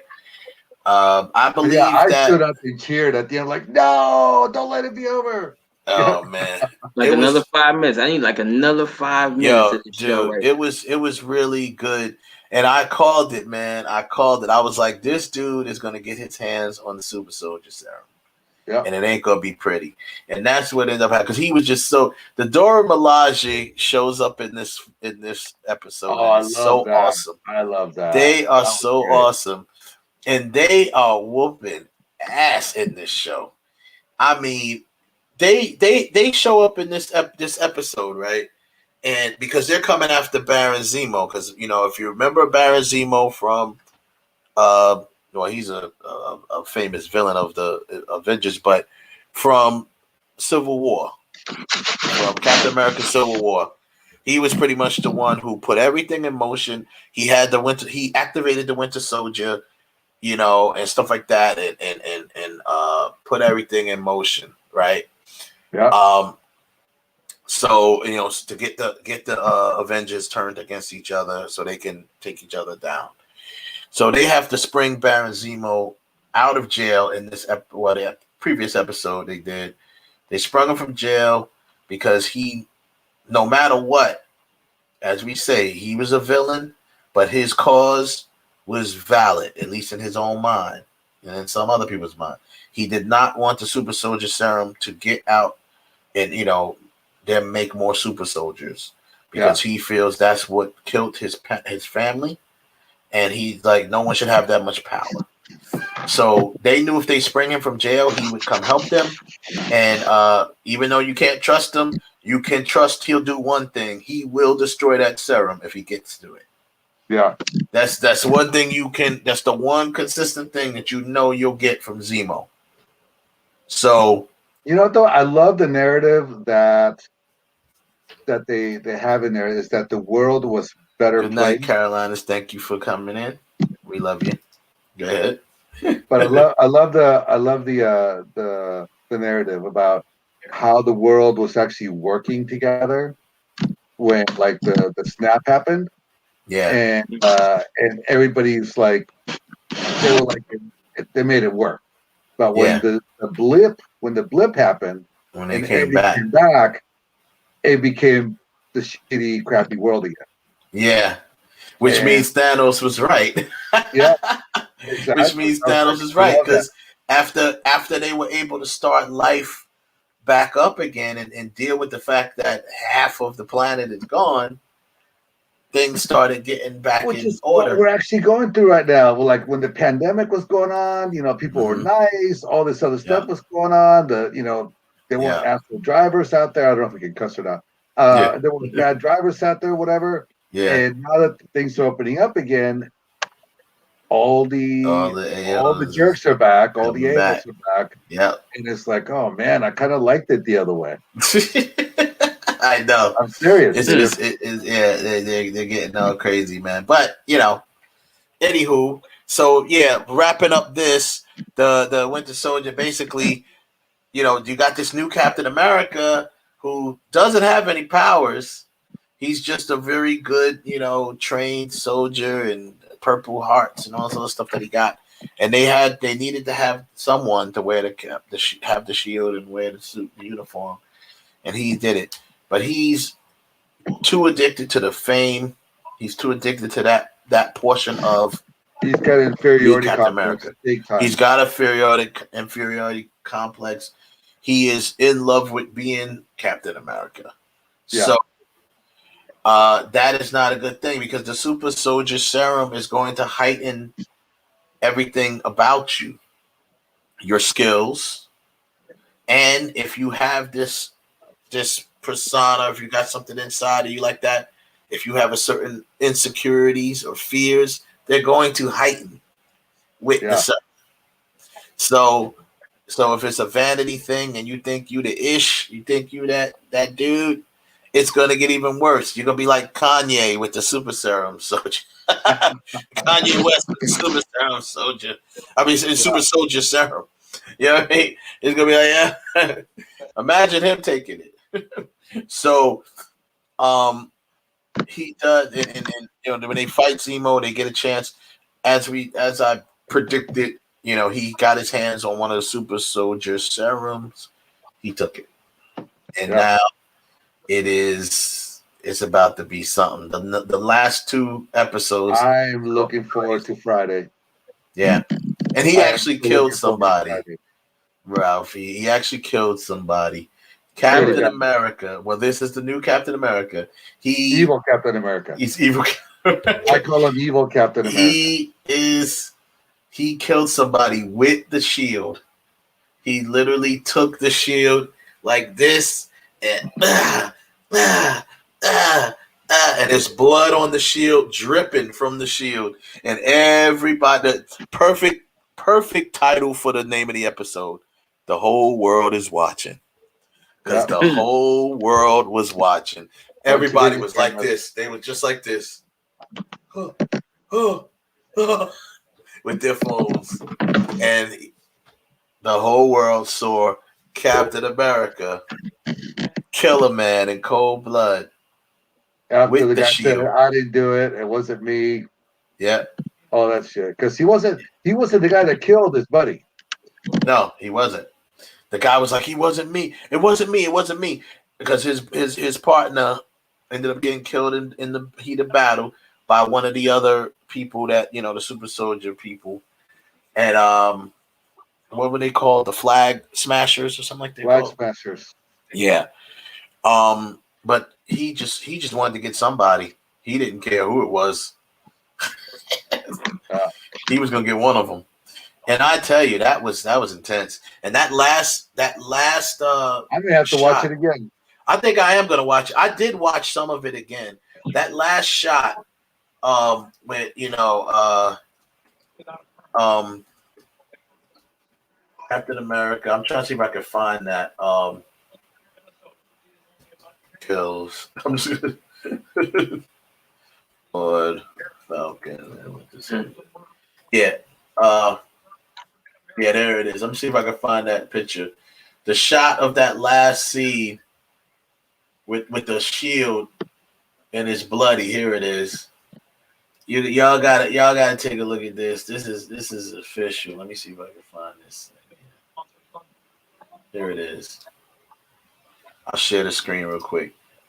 This shot was it was a very good shot, man. It was amazing. Right here. Wow. The shot, look at the blood on the shield. Yeah.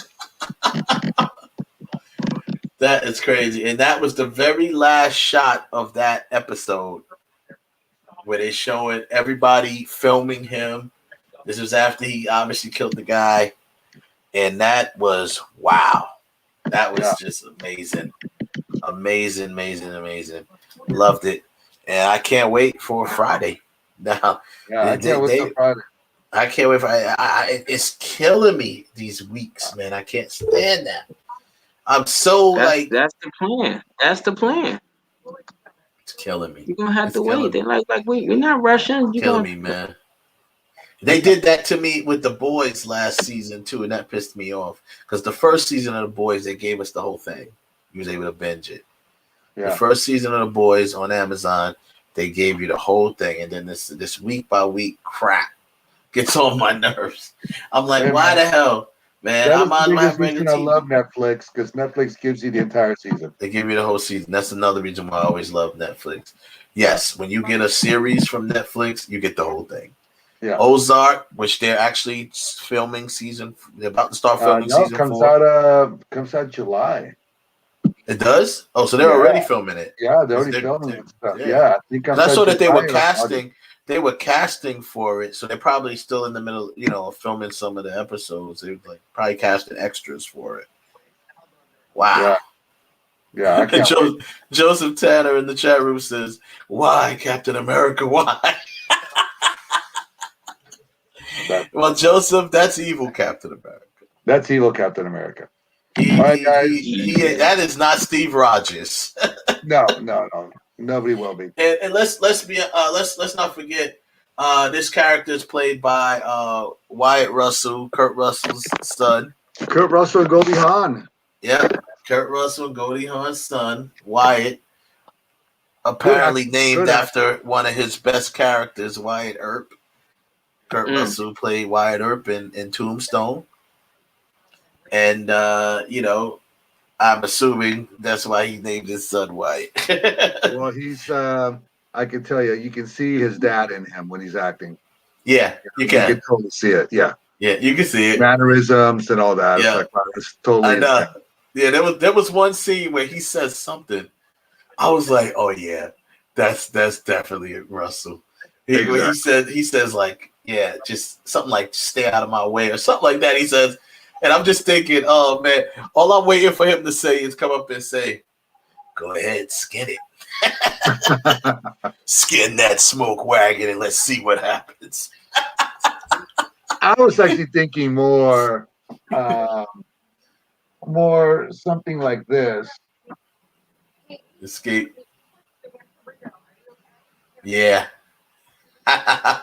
Snake Now Plissken. that I'm gonna tell you something. This little run on the Falcon and Winter Soldier, that might really open the door for Wyatt Russell. I can see him. How do you feel about him remaking one of those? I think he would be great for it. I think he would too. Say no, or even a sequel if that's they're the already case. going to do it. They're going to do it already. They do whether it's a remake or a sequel. I'm just saying. Yeah, Put his son in it. You got to put him in it. He's carrying the torch now. I don't want to see a remake to Escape from New York. Escape from LA, yeah. Escape from LA. Escape from LA is good. It's good, but yeah. However, yes, I can see a remake of that one or a sequel, yes, but don't mess with Escape from New York. Jimmy A says, "What about prequel?" He's young enough. Now, okay, could be a prequel. But the only thing you're going to do in the prequel is that you have to include the robbery that they were talking about, which if you got one of the versions of Escape from New York when it came to DVD and Blu-ray, on one of the versions they actually put that whole prequel, the robbery that he keeps talking about in it, where he got caught trying to get on the train because his partners all left him. So he's trying to escape, and he gets into the train station, and you see the train going by, and they turn around, all the cops are behind him. So you see that part. But that's the only thing you can really, I mean, unless you want to put him during the war, right? That he got all those medals for. But you can do that. Okay, but just leave Escape from New York alone. Don't touch it. Leave it alone. Yeah, but I know no matter what I want, someone. Someone's going to do it. Joseph Tanner says, "What about Jack Burton in Big Trouble in Little China?" That's getting redone also, and that's the one that Kurt Russell really does not want remade. He's like, "Why are you going to change?" No, why bother that? Right. Like if you made a sequel, if you were to make a sequel where you say what happened to Jack Burton, I'm fine with that one. Don't remake it. Leave once again. Leave it alone because it's perfect the way that it is. It's campy. It's crazy. But but every time it comes on, I will always sit there and watch it. It's one of those films. I love it. You're always gonna sit and watch. So that's what it is. So next week we'll rehash the Mount Rushmore. We'll go over that, and we'll go over some more stuff. I'm hoping to get Terrell Hicks. I'm gonna keep hollering at her. Hopefully, can get her on. Talk about DMX. Ask her why she stopped making music, because I was like, "Yo, I like you could sing. What happened?" She sings very well. Very well. She sings very well. All right, guys. All right, man. Have a good one. Thanks for having me, guys. Thank you for joining us, brother. Okay, see you soon. Later. Yeah, and we're gonna be wrapping up the show anyway. But if we can get Terrell on, that'd be great. Terrell played, in the film with DMX. That is one of her most remembered roles. Of course, A Bronx Tale is probably the biggest remembered role from her when she was young. And Terrell Hicks damn near still looks like that. I call her all the time. Every time we're on, someone says, "Oh, you look so," I'm like, she's a vampire. I don't care. I'm convinced. I don't care what the hell people say. Terrell Hicks is a vampire, along with like Maya, people like that. And Maya still looks the same when she first came out. You know what I'm saying? So I'm convinced they're vampires or something. Because that black definitely ain't cracking. I got called a vampire yesterday. I had a mini reunion of some people that were in the industry in the late 90s. And I've been taking pictures of people for years. So I showed her this photo of us from back in 1998. And she's like, "You don't look like you changed one damn bit since 1998. Like, what are you doing with yourself?" I'm like, nothing. Black don't crack. Sorry. It just don't. Blood. Yeah, right. I mean, it's just like Roadhouse. I'm just kicking people like Roadhouse. Yeah. So, Terrell Hicks looks pretty much the same as she did when she was singing. It's so funny, but Yeah, I'm hoping to get her on at least for. I just want to get on, even if she just jump on for, 10, 15 minutes, talk with us, tell us about the experience of working with X on, because she had to work with him obviously closely because she played his love interest in Belly. Mm-hmm. So rough sex scene too. That was like, that was a great. That was a great that scene. was rough. That was a dope scene. Yeah. So hopefully we can get her on and talk to her briefly about that. And we keep talking about remakes and how much we still never did that show, Ralph. We might as well put it together and do it. What should be remake and what should be left alone? Yeah, I mean, almost everything should be left alone. But if we had to deal with it, what would we? I'm still convinced.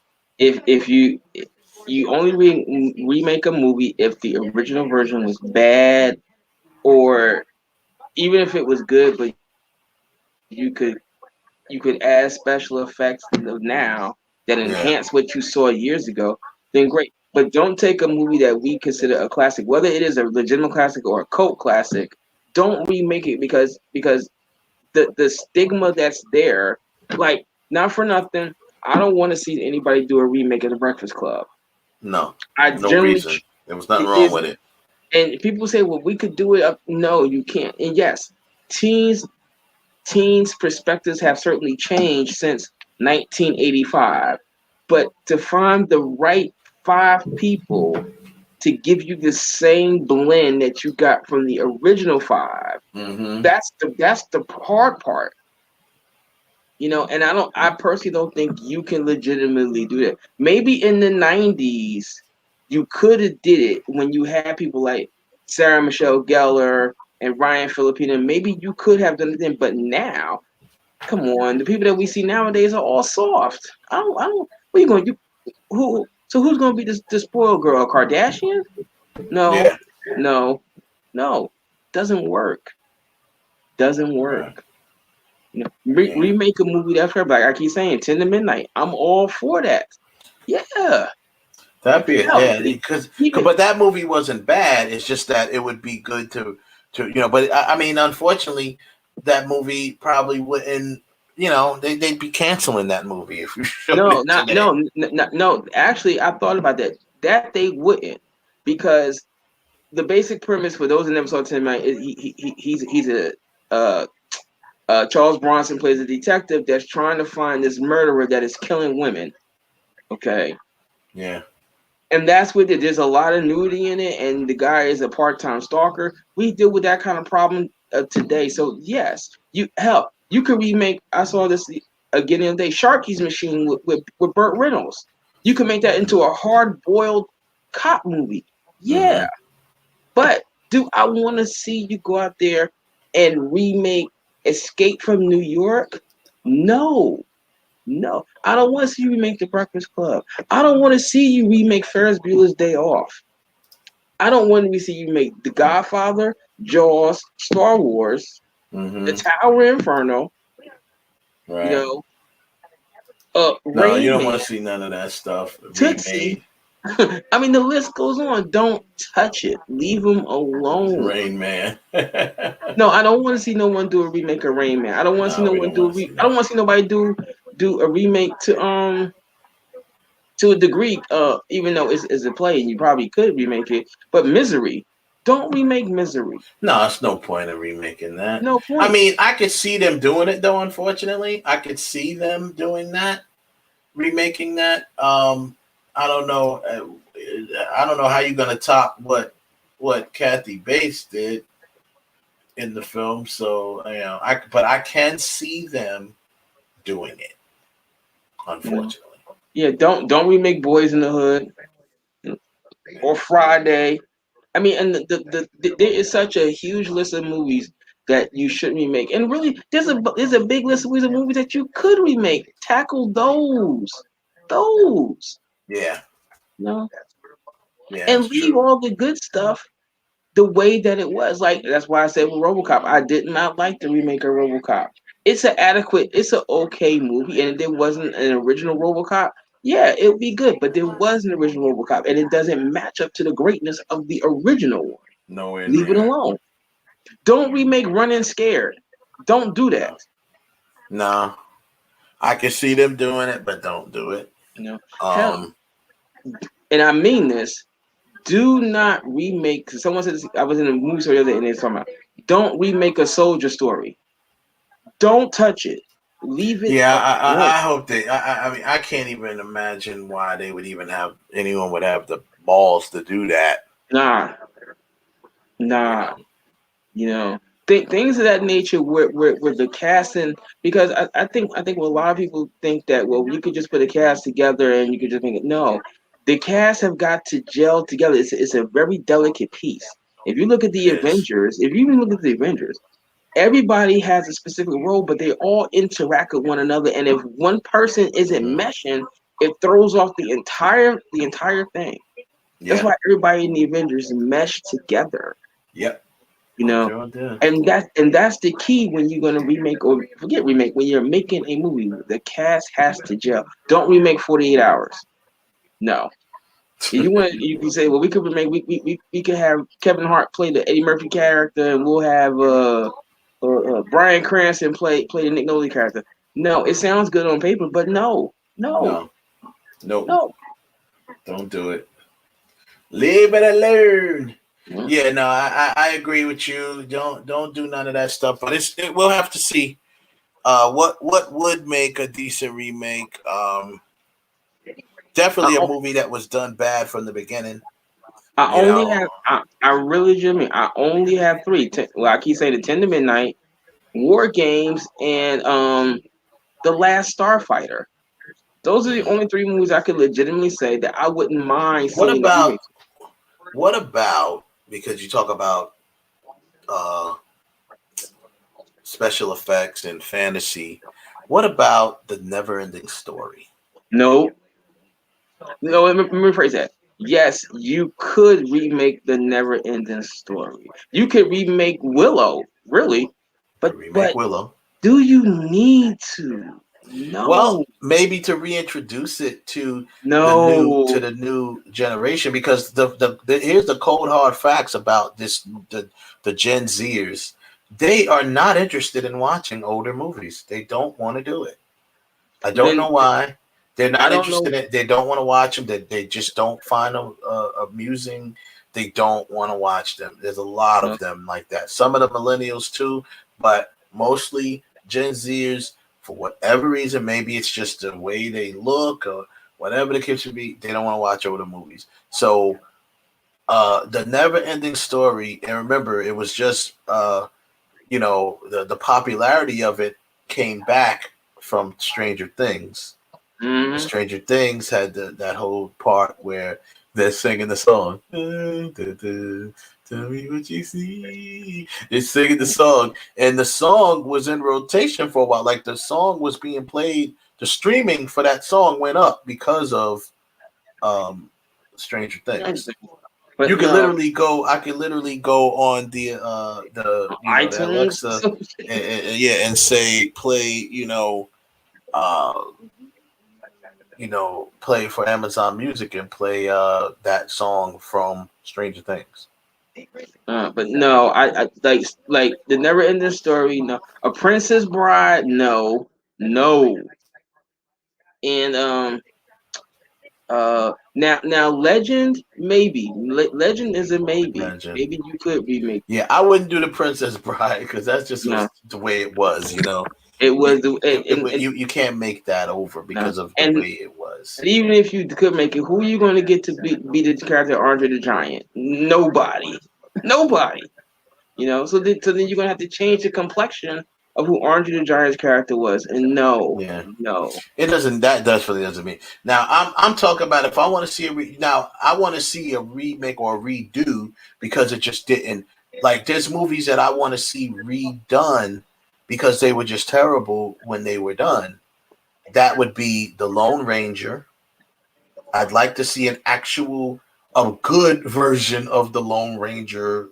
I might go with that one. I'm also gonna say Dark Shadows because Dark Shadows was terrible. What they did with it, first of all, they should have made it a comedy. They tried to make it a dark comedy.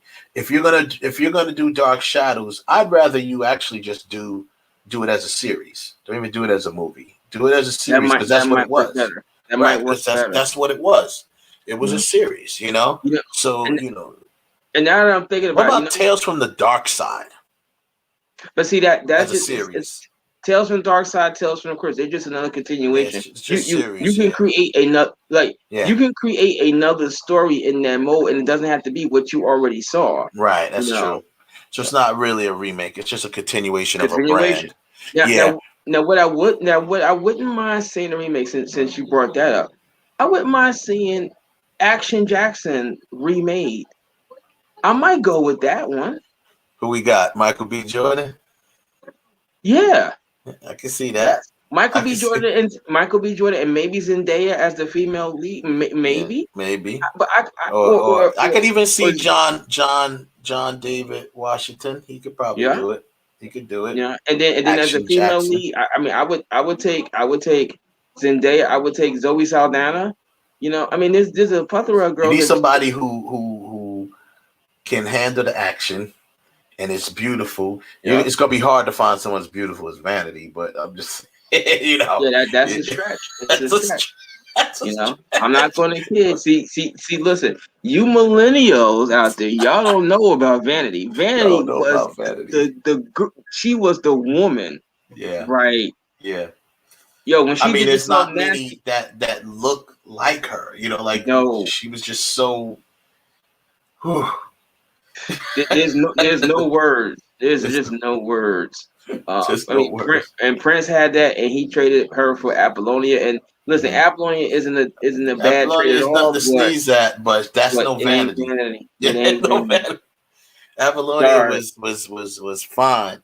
She still is very beautiful, even but her older she age. was not vanity. Right. I'm sorry, and it is not a knock against Apollonia. I'm not saying that. No way. But that's you can't really say that about anybody. It's with vanity. So yeah, so if you get somebody to be like that female lead, Zoe Saldana would be a good one. I think she would be a good choice. That would be good. I think she would be a good choice. Zendaya, I like the choice of Zendaya too because I think she's, she could handle it. She's got that nice banter. She can do that banter back and forth too. I don't know if I guess if she's got that laid back. I can see her playing a drug addict. But she's already doing that. She's already doing that on Euphoria. She's already doing that. She is. That's true. She could do it. Yeah, she could do it. I could see her in there. Is there anyone else? Or hell, even Zoe Kravitz. I could see Zoe Kravitz doing that. I could definitely see Zoe Kravitz doing it. And Zoe Kravitz is great. She can clearly handle the action. And I read somewhere where she said she doesn't think Lenny Kravitz. You ain't getting nothing but a ball of sexy out of that. Let's be honest. I was like, Lord. Yeah, Zoe Kravitz is real sexy. Yeah, but I would take Zoe Kravitz in that role. But my point is that if you're going to now Action Jackson, in the black community, that could be considered a cult classic. It really could. It is. Yeah, it is. However, it certainly could because when it came out, it was kind of like pushed underneath the bus to a large degree. Yeah, you could remake that movie, That's a good point. Even if you kept it in Detroit, which would be good for the city of Detroit, updated to today's time, where now instead of cars is dealing with the water supply in Detroit, but keep what the guy was. He was a detective that had the nickname Action Jackson because he was that gung ho, and he did what he had to do to bring the bad guys in here. How hard is that? All right, Joseph. Before we got off, he wants to see should we do a remake of Ben, which is the sequel to Willard. Now they did a Willard update redo. They did a reboot of Willard not that long ago. It's been a while now, and that was it was Crispin Glover. But Glover. I don't think anybody would really be interested in seeing Ben nowadays. I think that time it was it tugs. It's like Sounder. Not Sounder. Old Yeller. I don't think anybody wants to see that nowadays because we're not in that time span. Yeah, the generation, this generation can care less about stuff like that. You know, they would never go and see that stuff. So no, I say Action Jackson right now, Ralph, for me, that's on the top of my list out of everything we've talked about. Yeah, I would love to see that. As much as I love that movie itself, I would love to see Michael B. Jordan or John David Washington or one of them, you know, to remake this character, you know, and do it. I remember at one time, although I'm not going to say, even though I love everything he does, but I would like to see someone else do it. I remember there was what's the word I'm looking for? Rumors floating around that The Rock was interested in remaking Action Jackson. There was rumors. I might go with I could go with The Rock too.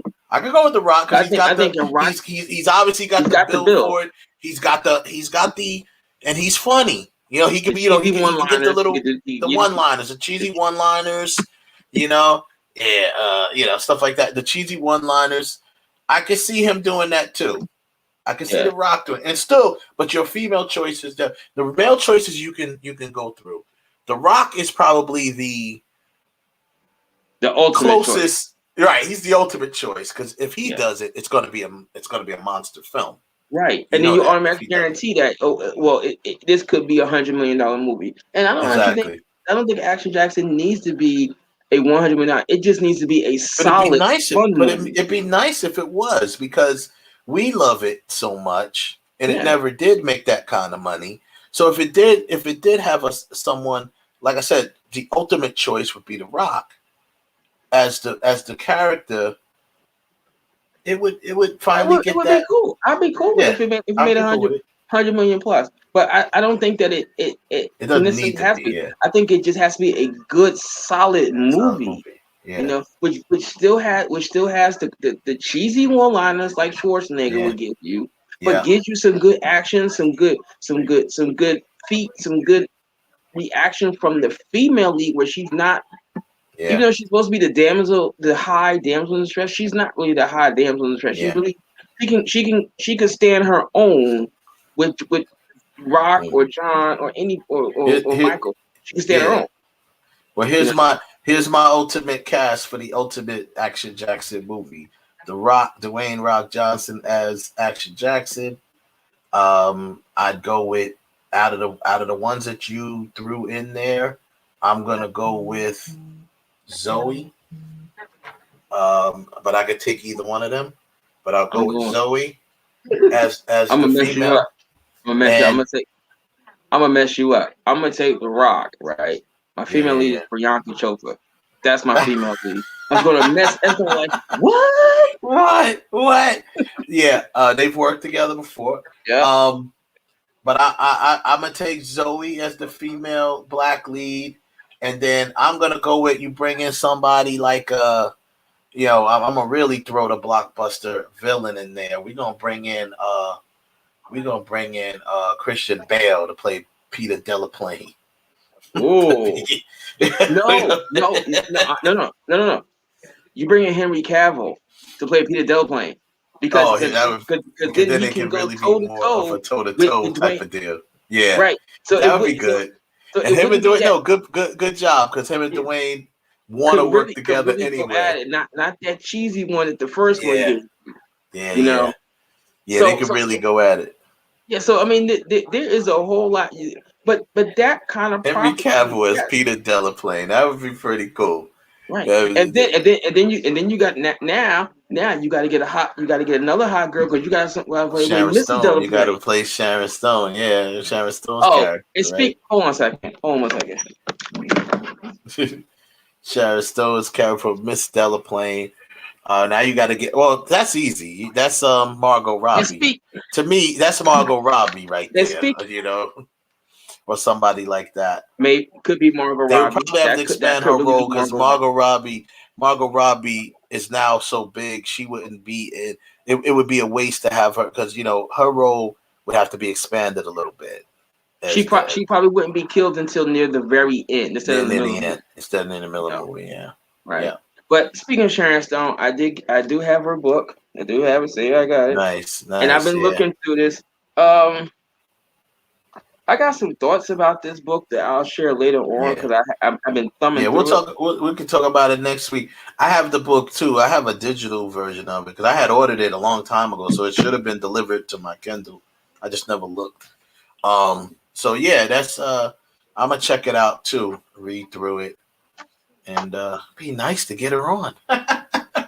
It would be nice. I mean, Sharon, I know you're sitting at home. You're not making a movie right now, so you got to push the book. Yeah, you know, we will welcome you. Clearly, welcome you on the show. Arms. Yeah, with open arms. You know, you know something. Now that I'm thinking, but, you know. Wait a minute. Now that I'm thinking about because we mentioned earlier. You know who I would play? Miss Delaplane, Kelly Coco. Let her play the role. You know, she's certainly attractive. She could come with a couple of jokes, and you know her if you want to say her penny line, where she says a joke and she gives you that look like, you know. Yeah, I can see that. I can see that. She would be good because that way you don't have to worry about expanding the role too much. Right. She's perfect. She's the perfect status for that role. Good, recognizable face. Yeah. Good actor can handle stuff like that. Like you said, can throw the little comedic one-liner in here and there if you need to. Yeah. There you go. We have our blockbuster. Kristen Dunst. I might put. We have I never thought Kristen Dunst was hot enough. I like Kristen Dunst. I never thought she was hot. I never thought she was hot. Just watch Forgetting Sarah Marshall. You're like, wow. I never thought Kristen Dunst. I mean, hell, was hot. even if you put, I don't know about Mila Kunis, because I mean, it doesn't necessarily have to be a blonde woman. It just has to be a woman that could handle her own. Can handle her own. Can handle that role. Yeah, somebody like that maybe she might be able to do it too. I love it though, but I like the idea of who's the first one you mentioned? Kelly Coco. I like the idea of her because the new show that she's on now, I've been watching. I like it. So anyway, that's about it. We're gonna wrap the show up, and we will get back with y'all next week. We appreciate everybody's feedback into the show. Of course, Joseph, Jimmy Ace, everybody that came by. We already said goodbye to Carolina's Finest. You know, and whoever else. Wait. Hold on a second. Jimmy Ace. Look, I watched Justice League. I watched it. I said that at the beginning of the show.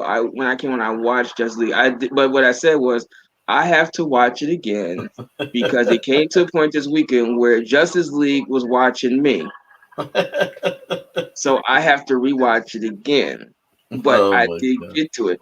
I have not gotten to all of this book yet. I went Thurman through it because I wanted to see. Because one thing that's different about the book, which I didn't expect, I thought it would be a chronological order of her career, and it's not. It's sections, but she's going back and forth over it. Because I did find a part about Basic Instinct, but I was looking for something in here which might be here about Total Recall or the Reconcilable Difference about Casino, and I don't see any behind the scenes kind of stuff.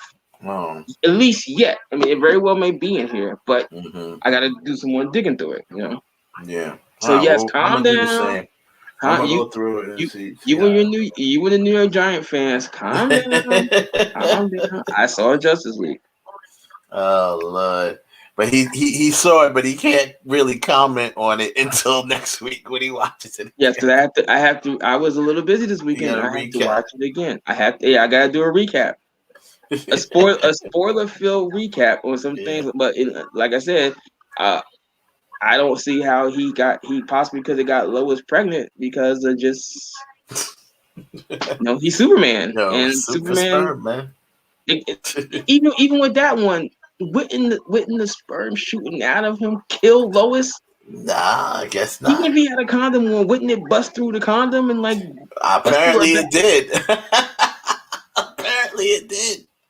Maybe he had a kryptonite condom on. Maybe he did. Maybe he did that temporarily made him. Or he had a kryptonite cock ring on. Maybe. He needed something. He needed But something. but even with that, but it does back up what I had always said about Warner Bros. Leave that man alone. You should have left him alone. Left him alone, And and they just you made things worse. even in what I saw, right? If you left him alone, from what I saw, that's another 150 million at the box office. Now you might start rivaling the Marvel franchise. You very well could have started rivaling the Avengers. Mm-hmm. You know, but once again, if they'd have left him alone, right now we'd already have all 3 of the Justice League movies, and we'd be into the other movies that spin off of that universe. So we'd probably have the Flash movie already. Right. You know what I mean? Like we'd be deep into the movies because we would have already been past Justice League Part 3, where all of that stuff happens that you see in the nightmare sequence.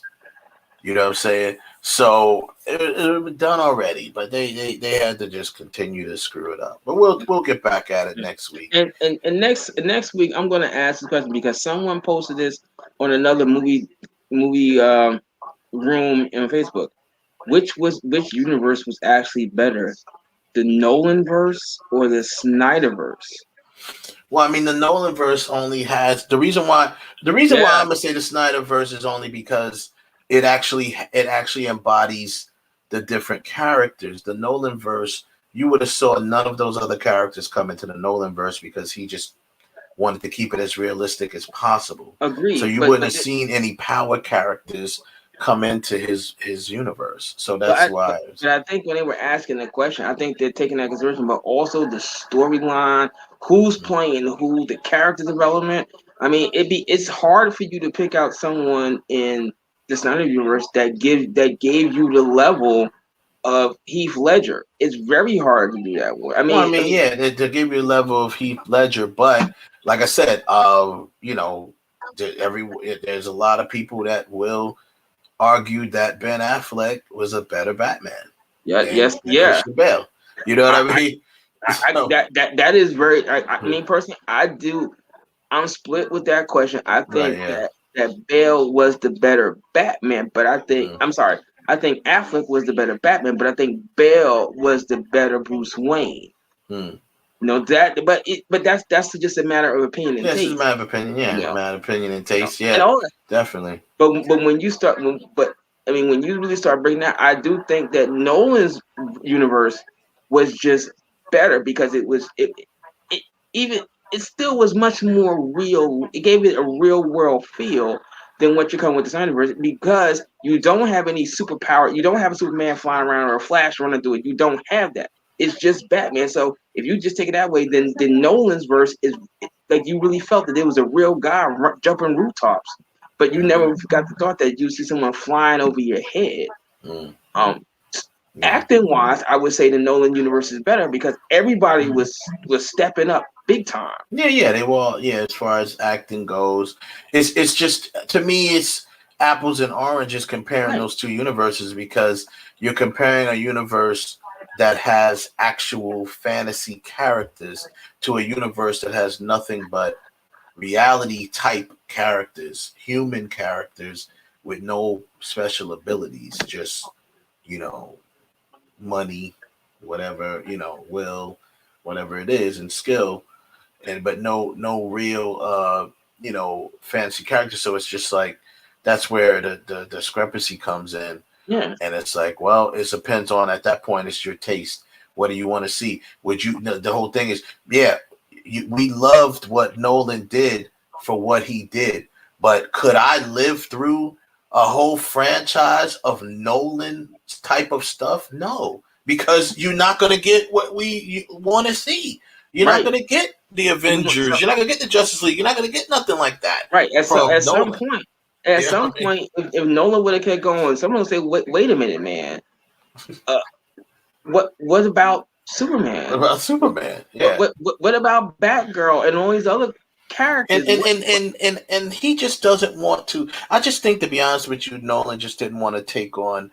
He just was like, I'm going to focus on this portion of a universe. He didn't want to go on a whole. Yeah, he didn't want to go into a whole universe and bring in other things because it's just too much of a big deal. It's not like he can't do sci-fi. He does sci-fi. He does sci-fi. Does it very well. Right. He does it very well. So it's not like he can't do fantasy and sci-fi because that's what he does. You know, a lot of his films are fantasy and sci-fi type Come films. on, did you not see Inception? Did you not see Inception? Did you buildings not really see be folding up on each other? Right. Did Did you not see Prestige? What's the one with the Interspace? What's it called? Interstellar. Interstellar. You know what I'm saying? Reality stuff, but then it goes into but see, once again, he did it again. He took time travel and put a realistic type of spin on it because we don't know what would happen if you went into a black hole, right? No one knows that. So that's feasible. If you actually went into a black hole, could that happen? Who knows? It probably could. But he always likes to take those situations. Now, same thing. Even if you take what was the first one you mentioned? What? The Nolan movie? Yeah, with the sleep and all of that stuff. Inception. Now, yeah, with Inception. Now, let's not forget. Once again, all of that stuff happens on like a dream plane sequence. In the dreams and stuff like that. But I told you before, which he took that idea from a DuckTales comic book. What, Inception? Really? Yeah. There's a DuckTales comic book that actually shows where the what are those dudes called? The Baker brothers or whatever? Mm-hmm. What are they called? What were they called? The Beagle brothers or whatever? Whatever they're called. Those three guys that, I've been that long since I've seen DuckTales. Yeah. Well, anyway, they actually have this contraption and machine that they hook up to Scrooge McDuck that they can go into his dreams, and they're trying to find out the combination to his safe. So where his money is. Oh, wow. This is an old. I know we did that, but bro, trust me, I'll send it to you. You gotta look at it and be like, oh my god. He even has the dream with the old female duck that's kind of like Maul from Inception. Like, you got to I might have to really look at that. Yeah, you gotta look at it, bro. It's crazy. But what I'm saying is that there is a bunch of things that have expanded. Like,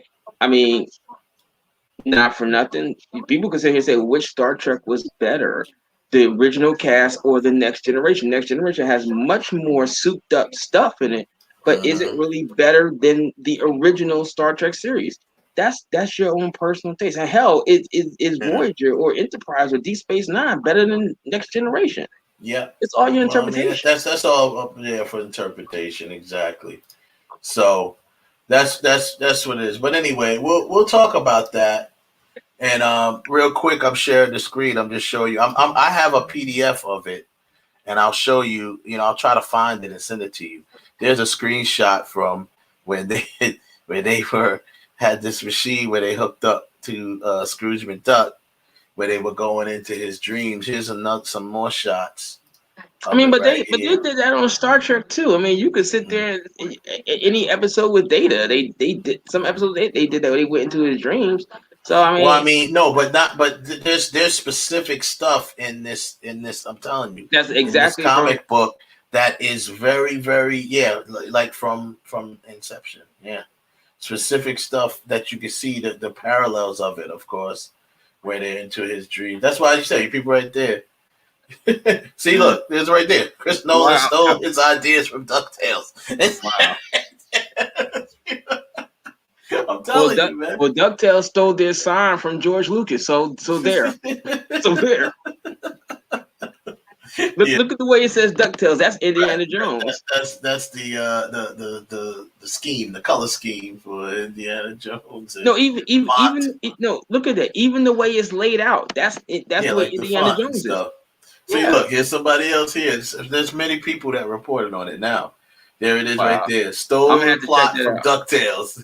I'm gonna have to check that out then. Check it out, bro. Stole this plot from DuckTales. When I had the comic, I read it, I was cracking up. I was like, yo, you even had Maul. That was her name, Maul, the girl.